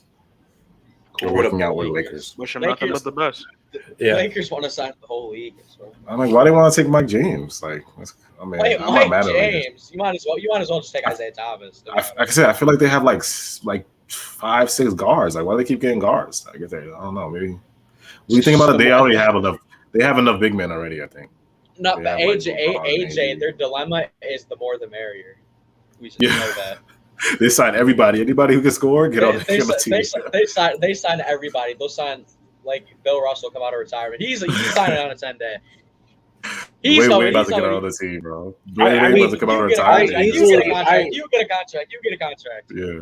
Part of I think the Lakers' strategy of doing what they did is a handful of those guys are going to get traded during the season. So? Because I think once they figure, I think that once they figure out what's working and what's not, they have guys that other teams are willing to trade for, and guess what? They're on super cheap deals. Yeah, they're on. I can't imagine all exactly. The guys that they signed are on 1 years. They're all on 1 year. I guarantee you, in my opinion, if it doesn't work out, Legion about to flip the team again, like just like in the 1 year. Legian's going to strike again. Trust me. You think about all the guys that they picked up. Another team, if it's just not working for the Lakers, somebody's going to be willing to give them something that can help the Lakers for one of those guys. Like say Malik Monk doesn't work out. Who's not going to take Malik Monk on a vet minimum trade deal? You know what I'm saying? Yeah. I'm just saying, that's the way I kind of also look at that. It's like they just like, oh no, give me him. And then okay, we'll see. And then they throw it in preseason. Let's see what works. And then they're gonna just go, okay, well, we can let him go. We can do this. Yeah. In the chat, Nicholas Reed, yes, we are packing Alizé's bag. I'm gonna pick up Reggie first, pack him up, and I'm gonna drive to where you get Alizé. Y'all packing Alizé up already? Yep, he didn't play in the season yet. Me and Nicholas Reed are packing both of them up. Nah, I'm not gonna lie. He looked really bad tonight, y'all. He looked terrible. Get him out of here. I'm gonna drive up to where Reggie is. Pack his bags for him, and then drive to Brandon Knight, pack his bags, and beat up Nicholas and pack Alizé's bag and send him to. I'm so glad we don't have to watch Brandon Knight again. We need to get out of it. When I saw the first summer league roster, I was like, "How did Brandon Knight even get here? What is he doing here? What happened? What did he do? Dude, he just popped out of thin air. Just his name. I saw his name, and I was just like, "Well, we're losing." And guess what? We did lose. Yeah, it was. That game was so bad. I didn't even want to. We barely talked about it. We just talked about Kessler because like we were just literally watching the game for Kessler. Everything else was just trash about that game. Brandon Knight needs games like where none of the rookies are playing because he gets to shine. So this might be the last time we see Reggie though. Reggie in the Brooklyn Nets uniform. How you feel? What are we talking about? How you feel about this Reggie's last Brooklyn stand? Who? Reggie Perry. How do you spell his name? Goodbye. 0 for 6 tonight. 0 for 6 tonight. 0 for 6. 0 for... Didn't know Trash could play basketball. Yeah. Reggie's last game. Send him and Alizé wherever they can go. I mean, Alizé, y'all really don't like Mr. 2020? Y'all not gonna give Mr. 2020 one more chance. You can't give Mr. 2020 one more chance. I mean, pack him, bro. Y'all, let me know in the chat, yo. Hold up. That's my last poll for tonight. I'm gonna put one more. This is my last poll right here. Yes. To keep Alizé or Ron with an informal message. Ron Forteza, don't do kids drugs. What the hell? Don't do kids drugs. All right, so the poll is gonna be to keep Alizé or not to keep Alizé. I feel like that's an easy poll. Either keep him or pack him up. But all right, let me make Alizé's case though. He had the 2020 game. He had another game of like 15 and 10 or something like that. He hasn't played in the NBA season yet. This has just been summer league. He could get better. He could get better. Yeah. And that's about it. That's all I have to make my case. That's all you got. That's all you got. That's all you got. He could rebound. He's 6'7". Yeah. Hold on. He still can't shoot though. I mean, I was kind of hoping. Oh, I hit the wrong one. See, Rage. Now you're being disrespectful. Now you're being disrespectful. Anthony Bennett. Oh my God. Better than Reggie Perry. Jesus Christ. Damn, Anthony Bennett. Man. Here, this is a good one. Marcus Masai. I would trade Alizé for a bottle of Alizé. No, they're going disrespectful. Bro. He's not that bad. That's pretty good though. He's not that bad, y'all. Some of these comments are great. I wish. Nah, y'all going have the best comments. Y'all going Alizé crazy in the comments. Like they're like it's literally. All right, I'll put the poll up, man. Y'all can't tell me he's not gonna get in the NBA and rebound though. Okay, we got a 12% yes. 88%. AJ, are you on the keep Alizé train? No, the people. I'm just trying to make his case to make it interesting. It's not we don't like. I mean, JRXN. It's not. Like, I don't. It's not that I don't like Alizé because I do like him, but I just don't. Like if you're telling me like last year, like a couple months ago, people was loving Alizé. I like Alizé, but if he stands in the way from us getting somebody that could be better for us down low, have a nice day. Like either that's just where I feel at. Or send him to the G League. AJ, when you have absolutely no rebounders on your team, and he gets 20 rebounds randomly, whether they matter or not, people are gonna go ballistic. When you have DeAndre Jordan jumping up for the rebound or just standing there, the question at the end of the day is his spot expendable if it gets us a center? Mm-hmm. Yes. And I'm sorry to say, Alizé, as much as I like your energy and all that shit, if it gets me a halfway decent center that can grab rebounds, you're gone. So if we struggle rebounding this year, will be over there to pack you up. What happens if we struggle rebounding this year? Do you guys gonna want him back, or y'all gonna still want him to play? No, I mean if he's gone, I would assume they would get another big. So yeah, and also it's not like we need it's interior defense that gets us rebounds. I mean he'll get rebounds just whenever. It doesn't if you try, you'll get the rebounds. I mean that's all I'm saying with Alizé. Like if we can't get another center, right? Like it's showing the topic we already had about this Alizé. It shows that they're still looking for a center. If another center comes along that is like we're all like saying, okay, hey, he's great, nobody's gonna miss Alizé if the guy can grab rebounds. Exactly, and that's all Alizé is doing for you, anyways. At least you have another pick. And the thing is, you get those guys. You can decide. You can go in this season, and what are they on? Are they on 2-way or is there and a perfect thing. Non-guaranteed, and we can guess what? Alizé's on a non-guaranteed. But also, you can, and if it's during the season, you can say whatever, pack him up, maybe sign somebody on a 10-day, just see what you can do. I mean, you never know. You can do anything. And do you think, honestly, this is a question? Biz Baby 15 said we got Kessler, so bye Elise. Do you think Kessler, if got Alizé's minutes, he could do any worse or more than Alizé? Obviously, he won't give us the rebounding, but he'll do everything else because everything else better than Alizé. Alizé can rebound better than Kessler, but the thing is Kessler can shoot, and that's a big thing over Alizé. And he's a better perimeter defender. Yeah, he's a better defender. He's a better on-ball defender. I'd rather have Kessler Edwards guard somebody. Alizé's on-ball defense is terrible, bro. I didn't realize how bad it was until this summer. Alizé's not the best defender. He's not the perfect definition. I didn't realize how bad it was. The perfect definition for him is he's just scrappy. He's a scrappy player. He doesn't really know what he's doing. I didn't realize how bad it was. Would you take Norvel Pell, the greatest? Oh my god, the Nets legend, the greatest Nets legend video posted ever by AJ. The best signing of Norvel Pell. We signed him for a grand total of 30 minutes, so I don't even know if he's going to get him back. Bro fouled out his debut. That you can't copy that. That's his only. To me, that was a better question for the street. That's a better poll. When we take Norvel Pell back instead of I'll take now. What I pick him back? Why not? On a non-guaranteed, because Alizé's contract is non-guaranteed. Yeah. And guess what? AJ Bembry's isn't either. So you can decide what you want to do with him. I mean, there is a lot of flexibility on our lineup that I wouldn't miss Bembry. I wouldn't miss Elise. So, yeah. Keep Elise. Everybody said no. Yeah, 67%. Wait, it's like 32 said yes though. Okay, got a little bit of Alizé love. That 67 say no. Are you a part of that 32%, AJ? I voted yes. Yeah, I voted yes. Okay. I will not let AJ and a bunch of yes. I had from my own stuff. I just put yes, so I could put a little. I wouldn't let Alizé go until you secure somebody else who can grab rebounds, and preferably that's a center. Otherwise, keep him. But again, is he really going to get any playing time? I don't see it. James Johnson's going to come in before him.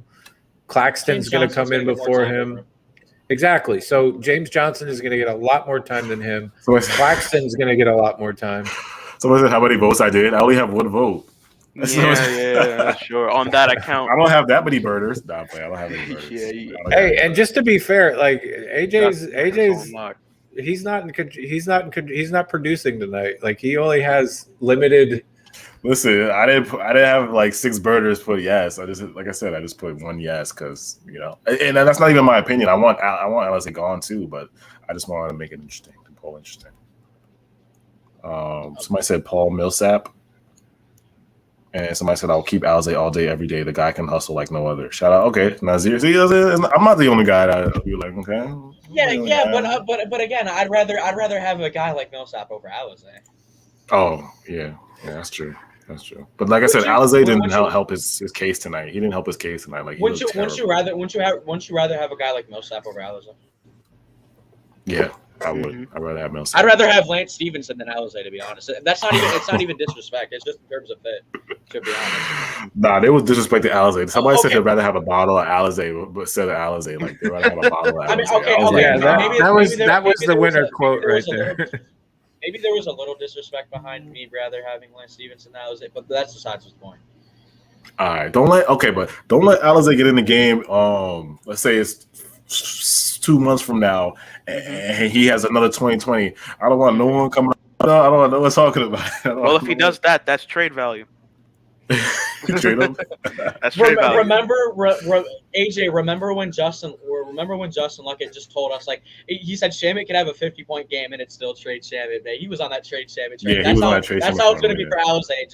Just be like, no matter I don't care if you give us 70 rebounds, it's still get rid of 70 rebounds. I just realistically don't see him getting time to play. Anyways, he had more of a chance to play last year than he does this year. Yeah. And he didn't play that much. He's garbage time. That was with injuries. He would the one game he played, we had the big three all out. You gotta play that into proportion. That was like his magic game. Yeah. And remember the Pacer game where he played. Kevin Durant was the only one on the floor. Oh, yeah, you're right. So the first forward off the bench is going to be who? Bembry? James Johnson. James? Oh, okay. I think so. That's kind of nasty, to be honest. I just want to know who's going to be the first forward. Let me know in the chat. Who's going to be the first forward off the bench then? If it's not Alizé. If it's not going to be Alizé, like say KD goes out, right? Alizé got a grand total of 50 minutes that whole season. Like, I can't even say anything on him. You got like nothing. Is Nash just going to go small, or is he going to put Johnson or Bembry in there? Bro, AJ, how you going about it? You might as well just put Alizé as the starting point guard, man. You might as well have Alizé as the starting point guard. I'm just asking a question. I just asked a question, bro. I just asked a question. I was like, who's going to be the first forward off the bench? If it's not Alizé, if it's not Mills, who's going to be the first forward off the bench? You got Javon Carter. You got Patty Mills. Yeah. You got James Johnson. You got Bruce Brown. That's the first four. Didn't even mention and Bembry. That's it. And Bembry. Yeah. Probably Bembry and Johnson are two forwards. More likely over Bembry. Bembry, Johnson, Bruce Brown, they all can't shoot.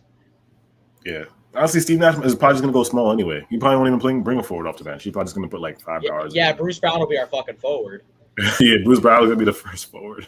And he's a guard. He'll be the first forward off the bench. Yeah, it doesn't matter if he's 6'4". He's still going up against Giannis any day of the week. Yeah, he's going to bang up with Giannis. That's crazy. Yeah. Ron said Alizé in Wonderland. Damn. Alizé he just never know. He's just kind of out of his mind. He just doesn't know what he's doing. If he has the ball, he's just running to the rim. He just sprints to the rim and just hopes. Yeah, he looked terrible today. If you watch today's game, he didn't jump. He didn't shoot any jumpers. If you watch today's game, he was literally just like running into the lane like full speed and just getting blocked. Like it was. Yeah, but the thing is, I didn't watch the game, but I can tell you this right now: Alizé Johnson had like 4 points off of 2 for 19, just running to the basket. Yo, you might have been close to that, bro. Not gonna lie. Like I said, you really described exactly what he did, and you didn't watch the game, which is crazy. He literally did exactly what you said. AJ? You know what's crazy, AJ? I don't even know who won. Oh no, he was 3 for 11. He had 1 for 3 from the. He shot threes. Who won? You know what's crazy? I still don't know who won. He was 3 for 11, 1 for 3 from 3, and he had 13 rebounds. Did we win? We got it close for a second, and then they just opened it up. Yeah, we lost. We lost bad. So who was good today? Because I know Cam Thomas and Sharp were out. Nobody. And Duke was out. Kessler Edwards. Yeah. Nobody but Kessler was good, but everybody else was kind of trash. Okay. Yeah, everybody was trash. It was really a trash game, bro. It was a trash game. Brandon Knight was the leading scorer. 6 for 16. Brandon Knight, man. Trash game. That was his best game. Brandon, wow. Congratulations. 6 for 16. Yeah. Jesus. It's because he was shooting. He was shooting everything. Cam Thomas 2.0, but at least Cam Thomas can make shots. But yeah, we'll do the last say whatever segment. So put anything y'all put at Saint in the chat, y'all. Ask any questions. Don't have to be about the Nets. Just ask any basketball, any questions y'all want. And put that in the chat. I'll highlight them. Yeah, just put at Saint. Put that in the chat, and then we'll wrap it up, y'all. So just put at Saint. Ask any of y'all questions right now if y'all want to ask. Did we talk about how fun that Lakers versus Nets game is going to be on Christmas Day? Oh, Christmas! It's going to be so toxic. That's going to be Oh my God! You go on Twitter. The first thing, it's not even going to be Merry Christmas. It's gonna be Lakers at 4, Lakers at 4. LeBron James, I love him. I just hope everybody's healthy so we see like you remember the Cavs Warriors game in 26. That game was so. When you saw everybody, imagine if we see all the Lakers versus all the Nets, and we winners like a game. Like if it's a game winner, just imagine what Twitter's gonna be like. Yeah, your phone's not gonna stop blowing up. Yeah. All right. Question 1: how many points from Nico the Chico? How many points do we beat the Bucks by on their ring night? That's a good question. 7. I have a feeling it's gonna be. I think it's gonna be close. So, but I think I'm gonna say 6. Close, but big. You got the big 3. I'm taking 7 points. 7 points. If you can't beat us with Kyrie and KD, you're not gonna beat us with James Harden, KD, and Kyrie. Yeah, 7 points. That's a good one. I wonder what the spread on that game is. I wonder if the Vegas released the spread. Okay, I'm gonna predict the scoreline now. So if it if the shit. Somebody write this down. Write this down, yo. Somebody write that down in the chat. The Nets beat the Bucks 132-100. James triple-double. KD got say a clean 25. Kyrie has a 23-24. And Patty has 12 off the bench. Joey, write that Joey? down. Write that down. What about Joe Joey? He'll go 3 for 5 from 3. I like that. Something like that. So if that happens, we can come back to here and say I'm a prophet. What was the next question? What if we lose to 100 to 130? These are no, we're not gonna lose. Don't put that in there. Don't put it in there. I'm gonna kind of tie these in together. Of course, we're not gonna lose. We don't lose. Yeah, we're not gonna lose. I think we're gonna tie these in together a little bit. Like Ass was saying who had the best off season, and then do you think Russ is coming for KD's neck? I kind of think we could all agree that the Lakers. I think the Lakers had the best off season just by the sheer volume and type of players they were able to pick up. Yeah, in my opinion, that's just reality. In my opinion, I mean, I do think some of the other teams like the Bulls, even though some of their moves may not matter at the end of the day, like the Bulls, they had a great off season too. You could say even Miami had a good off season, and I'll even say it for the Knicks slightly. They at least made some moves to improve their team, but ultimately the sheer amount of players they were able to get on vet minimum deals has got to be the Lakers, in my opinion. It was crazy. You vet minimum on Kendrick Nunn, Malik Monk. Come on, yeah, exactly. Guys, it's just. Yeah. No matter what team you're a fan of, obviously you can obviously admit the Lakers won just for the simple fact of how many all of them signed for vet minimum deals. And Russ always plays hard against KD. He still has that hate for KD. And now he's gonna be with LeBron. Yeah, he's gonna be Remember the Wizards? How hard he was playing when there was the Wizards against the Nets. Of course, the whole game. When we were winning and then we lost because of Joe Harris's pass from the inbound, of course he was missing 3-pointers the whole game, but he makes that last one. Of course he makes it. Of course he would. How could he miss? Of course he's just an inner demon. Whenever Russ turns into a demon. He turns into a demon when he plays KD. But hopefully that calms down. We got Bloodsport. And you can throw this one in there too. Yeah, we got Bloodsport. Someone gonna throw hands. Somebody got to throw hands. You can throw hands with Russ. Bloodsport, karate chop. Somebody threw this in there too. You could tie this. You could tie this question. Don't you think we're too small to match up with the Lakers?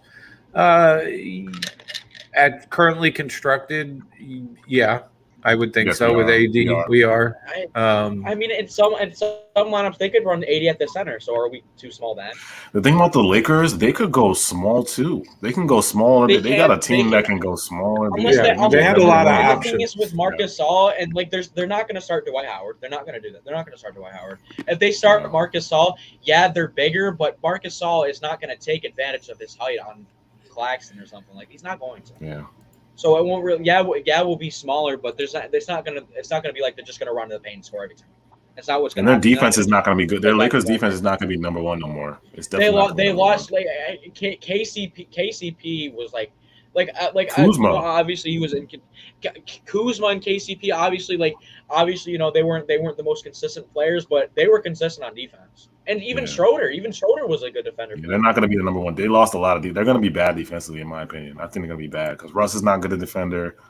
LeBron stopped defending years ago. Dwight's probably their best defender. And if you can't get chemistry on offense, that I don't know what to say, but they're not stopping us because they're not. With what they have constructed, nobody is stopping anybody. They're like nobody on that Lakers team can stop KD. No one on that Lakers team can stop Harden. That's just how it is. Yeah. It's going to come down to in a 7-game series between us and Lakers. It's going to come down to who's hot and who's not every night. That's pretty much it. Agreed. So the next question, do you think the reason Marks drafted 5 players was to have a pipeline of cheap role players like Cam, Sharp, Kessler, DDJ, two-ways this year on the roster, then next year Marcus and Gray? We kind of touched on this earlier. Like, I honestly feel like the reason why Marks went with 5 players is because he knows that we are strapped as far as money, and that he's got to be able to find cheap, good options for us going forward, which is ultimately what I think the reason why he did go, like he went ham on this draft, was to really set us up for the future. And also partly what you're saying there, because you got to figure all these guys we drafted easily in 2 seasons. And if we keep obviously Cam, Sharp, Kessler, DDJ, like you could easily see these guys in the next 2 seasons being significant parts of our bench. They definitely could be the future. As much as it made people mad, I think it's a smart move. I mean, you have control of these guys on cheap deals for a few seasons, and then you can go in and, each season he can go make these 1-year deals with vets, and then he knows he's still got youth on his bench. So he's not just like each year trying to fill the bench with old dudes or dudes that are just, at the end of their career, or, you know what I'm saying? Like, I think it's a good combination. We're going to have youth. We're going to have veterans. We're going to have dudes that are going to get on buyouts, and we're going to be able to pick up decent guys there at a decent price. So, I mean, at the end of the day, I think it was a smart move because honestly, and I've said it before, I'll say it again, how the hell can you have 3 superstars and have 5 picks to go out and make a draft? It's a smart move. We're not going to have what we had this year as far as picks going forward. Unless you make some ridiculous trade, we are not going to be in this position, in my opinion, in the next 4 seasons to be able to draft 5 guys and say, hey, let's throw it at the wall and see what sticks. The 2 second rounds we got, I think they're swaps though, right? I think they're swaps. Yeah, they're swaps. But even still, we got the second rounds from the Wizards with the Dinwiddie trade. Also with the first round picks that we got, like, and then you see Cam Thomas. If Cam Thomas can transfer over his scoring ability, you get Day'Ron Sharp to help you play defense. And then you add that on to the 3 best players in their position, arguably. Like you don't get that. No one. I got one more question. We can end this. Like the thing is, and this was kind of like the last thing on our thing. Do we think that from I don't even know how to say that. I feel like I'm screwed up. Say something stupid. Do you think Clax has a realistic chance to start at the 5 opening night? Of course. And that's our end kind of topic, and just go out with it is our starters, man. You got half of Nets Nation thinking it's going to be Harrison Claxton, and you got other people wanting Blake and Claxton. I'm not saying people want this, but I guarantee we see Harrison Blake again. I guarantee you. Oh, I'm sure. We started I'm predicting Joe that Harris like 64, especially versus the Bucks. 64. We started Joe. Let me look at Joe Harris's. Yeah, we're gonna start that lineup. But I want Clax to start. I do want him to start. Like I said, my favorite starting 5 right now would be the big 3. Yeah, well, no, some people wanted the same Blake and Joe from last year, but people want that. Some people do. Yeah, some people do want Blake and Joe at the 4. I some people actually. I think some people want Bruce. I'm sorry. Some people want Bruce at the 4 and Blake at the 5. Because sometimes Bruce, I don't know. Sometimes Bruce. Stupid. I don't want. All I can say is I don't want All I can say is that I don't want Bruce and Blake or Bruce and Clax because they're. You want Bruce and you want Bruce and you don't want. Would you take Bruce and Blake instead of Joe and Blake? Maybe. I gotta put that. I'm gonna make that on Twitter. That lineup, the lineup thing. You should. There should be. But also like if this is actually, I think everyone, the big three is gonna start. It's between Claxton and Blake, Blake and Joe, or Claxton, or Bruce and Blake. Or I'll say Bruce and Blake. Yeah. But Bruce I think what I want the starting five to be big three, Blake and Claxton. Just from now. That's what I want. And I want Daron to start being our backup. That's the part that irritates me the freaking most about this. And I remember we talked about it before free agency start, like right as free agent we starting, is that we are literally still have a question mark at who's going to be 4 and who's going to be 5. And that drives me nuts. And they really haven't given you an answer, or even kind of like, you could maybe read the tea leaves by what we've been signing, what we drafted. I mean, you could try to read it that way and say this is what it's going to be. But that's frustrating to me, is that because I all think we could agree Harris should be coming off the bench. So then that leaves either the Blake or the Claxton setup, or the fact that we're even considering Bruce Brown is another frustrating thing. That's just we're not going to start. We're not going to start no Bembry or James Johnson. No. Bembry and James Johnson not starting, bro. You guys got to remember, the unfortunate part about all this is that Joe Harris started 65 out of the 69 games he played last year. Ooh. Yeah, but there was a lot of issues for that. I get that, but bro, I'm telling you, Steve is going to start it. You also got to take into consideration pre-Harden trade. That was almost a given, right? After Harden trade, the dynamic changed, but then you had a lot of injuries. So there's that dynamic of why he's getting the start. And, up until the playoffs, nobody really had an issue with Joe Harris, and then the playoffs came and Joe Harris became, a walking pariah. Like, everybody hated him.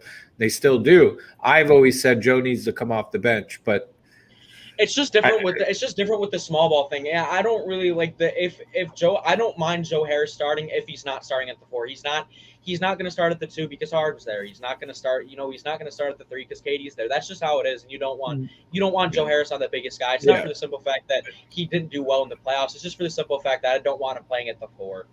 And what about the thought that Mike D'Antoni is gone now? How much is that going to affect? There's a lot of people that don't. What's that? I said, do you think D'Antoni was that big of an effect for why we went? I do. Me personally, I think he was a huge influence on how he ran. Do you guys all think that? Because I just don't know. I still think Steve might still go small ball. I agree. I think MDA had a lot to do with how he ran shit. Small ball? You don't think Steve's going to go small? No, I mean, I'm sure it's going to be there to some existence, but I don't think that. The way our team is set up, I do think Mike D'Antoni had. Yes, it is. It also, but at the same time, you can see marks with people that he was going after, people he was drafting. He's also trying to balance it out more. I do see that as well.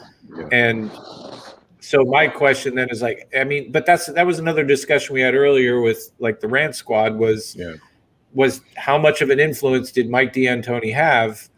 And how much did that affect our lineups? And will we see that going forward? Is that something we're going to continue to see? Like, did Steve Nash adopt Mike D'Antoni's? Yeah. We're gonna see from this year. We're gonna see first if Steve could coach. Second, the lineups. Third, the timeouts. If he's improved with timeouts and the game situation stuff, like calling plays, calling timeouts, we're gonna see if he's improved with that. But with the defense, I'm not really worried. I think the defense, you're right about Mike D'Antoni. It was a little bit of Mike's defense philosophy, but now that we have Steve Clifford and now that we have all these defensive guys, I think the defense is going to be fired this year. I think it's going to be fired. I think people are going to be pleasantly surprised. Yeah. If we if we don't go small, I'll say you guys told me so, because I just don't think I still think we go small. No, we're gonna go small, bro. So we are. That's the team is. That's the way the team is. The way the team's set up. It's just seven likes away from 100, yo. Hit that like button. Sorry to interrupt. Hit that like button. Hit that like button. Yes. How much do you really think like D'Antoni had an effect for why we started Joe Harris and Blake Griffin? I just don't know. So a lot of it was Steve, because Mike could tell him like, "Yo, start this guy," but Steve makes the call at the end of the day. Steve has the authority to say no. He has the authority to say, "I want to go big. I don't want." Yeah. I'd rather not have Blake Griffin up against the tallest player in the world. Blake against I'd rather Blake against Brooke Lopez. They'll start Taco Fall, and we'll still have Blake Griffin. Anybody, Joel Embiid. Oh yeah, Blake, you'll guard him. Yeah, Blake Griffin. You sure have hell of experience guarding centers. Yeah. Yeah, let's go to last words, man. Appreciate everybody that's been here. Shout out to everybody that stayed with us for this. How long? Oh, it's been 2 hours. Man, time goes fast, bro. I thought it was been like an hour. Shit, I've been here for about an hour because I got home. Yeah, it was even you got here like what was it? Yeah, go ahead. Last word. Who wants to go first? Chubbs. Well, last words, like early in the stream was self-promotion. Me and my friends are starting a YouTube gaming channel. It's called The Seven Spades, and it'll be very appreciative if Nets Nation went ahead and clicked that subscribe button. I'm gonna show y'all right here. So yes, it's called subscribe to seven spades, y'all. Got 2 videos out already. We're gonna be playing like good variety of games, horror, RPG, action, all that shit. So go get out a follow. All you gamer nerds. Gamers, all the gamers. Hey, what's it called? Saying I do see you on Destiny all the time. Oh hell yes, Sane's a gamer. I'm a gamer. I grew up at the creation a lot 2 years ago. See, I'm gonna say some consoles I'll give that a follow. Shout out all the gamers in the chat. I grew up with a go to any video and say Chubb sent you. Go to any video and say Chubb sent you. So I grew up with a thing called a Commodore 64, and then it went to Atari, and then it went to Nintendo. So I've been there from the beginning. Yeah. So I've been there. Here I am. Shout out Aaron. Aaron said he just subscribed. Shout out Aaron, 9 subscriber. Nice. Thank you, Aaron. Thank you. I'm gonna put that on screen again. Make sure y'all subscribe. No, I got it up there. You got up there. I put you up there. Okay. Yeah, you got subscribe 7 Spades on YouTube. Subscribe 7 Spades on YouTube. Okay, go ahead. Go for it, Rage. Good stream. Ended off the summer league. Whatever consolation game, didn't really mean much. Excited to see what the rookies can bring. I really want to see Daron Sharp, the guy I'm looking forward to most. I'm excited for Cam Thomas, but I think Daron Sharp is going to matter a lot more to what we do. If Daron Sharp can end up you never know with the rookie. He could show up and be our starting center for all we know. You never know. Obviously, it's just a shot in the dark to see what happens. But if he can give us what we need, you never know. He could be our starting 5 moving forward, and we might not be discussing the rebound situation for much longer. But you never know. Excited to see what the season brings. If the Lakers beat us, I will cry, but I don't think that. I will cry. Well, again, just like summer league, you can't take stock in preseason games. You can't. Yeah, it doesn't always. I still want to give him. I still want to blow him out. Still want to be. If we play our rookies, if we play Cam Thomas, Daron Sharp a lot of the time, I can't say much. But if we're playing our guys, if we're playing the big 3 majority of the game in a preseason game, then I'm gonna take it seriously. Saint, you gonna go to that game? Which one? I gotta check it out, see if I'm even working or what to do. Oh, okay. Yeah, because I will. Wait, is the preseason game at Staples? Is the game? It's at Staples. Yeah, I have to. I'm gonna look into it. If you do go out, just video it so we can put it on the channel and vlog. Oh, of course. Yeah, if you do, if you do. So I'm looking at my last words. we got a little lull now from it is what September 17th. We arguably have to wait till what October 3rd. So that's a couple weeks, which is not bad, right? Oh no, I'm sorry, it's August. I'm thinking it's September. So we got about a month and a half till preseason. So I want to see something else happen. I hope Marks is not done. Like I really hope he tries to. I don't know if he's going to swing a deal or trade, but I hope that he continues to try to shake the center tree somehow, whether that's through a trade, whether that's through signing somebody like we talked earlier, Isaiah. I would really love to see another center on our bench, somebody that can at least come in because there's still question marks with DJ. I'm sorry, but I have to wait a month and a half to see what Claxton has done in the offseason. With the fact of him not being in the summer league really bothered me. I felt like he was a guy that really should have been there, in my opinion. You know, you were pretty much injured your first year, and then you came in, you were up and down. So I'm hoping that we continue to kind of look at that area and he doesn't just kind of give up and say, this is what we got, we're going to wait for the season. Who knows? A month and a half, we could hear something about LaMarcus Aldridge. We don't know. So I am excited. I am happy about our picks. I'm glad that at least 3 of them for sure, I think are going to be a good thing for us in the future. As far as the Nets, I don't think at the end of the day, people are mad and upset about certain things, but we all can agree at the end of the day, we have a better team than we did last year. Defensively, we're better. No doubt. You know what I mean? We have a better team than we did last year. We are a lot more versatile, in my opinion, versatile, however you want to say it. We definitely have more to work with than we did last year. And there's some excitement there. The question to be is how is it all going to pan out? And, unfortunately, like I said, we got to wait a month and a half, but, I don't know. Yeah. I'm excited. Who knows? Hopefully we'll be able to come back on and stream. I know we are starting a Twitch channel where it's pretty much going to be if you've been here for Nets After Dark, it's pretty much going to be like that, but it's going to be everything. We got some things lined up with I know Julian and Chubbs are some rap battle shit, all kinds of stuff that we're not just Nets stuff. We're gonna go I said, we're gonna be able to talk freely on Twitch because you know how YouTube is. YouTube, we can't curse or stuff like that. They'll shut us down. Me and Julian got something cooking up. Yeah, so we're gonna try and keep the low. It is gonna get a little boring for a month and a half, but. And if again, I don't know where that Discord. I don't have that Discord link, but if you are, is Isaac still here? I don't think Isaac still here. I don't know, still here. But if Isaac, you're still here, or somebody put it up. Isaac, if you're still here, drop the Discord, Isaac. We're always in there every day talking crap. Obviously, it's more when the Nets are on, but that Discord is going to kind of be the hub of looking for different things. So that's my last words. Brooklyn Way, a little Jersey swag. Yeah. Again, shout out to everybody that tuned in. Everything that Saint said, we'll be back.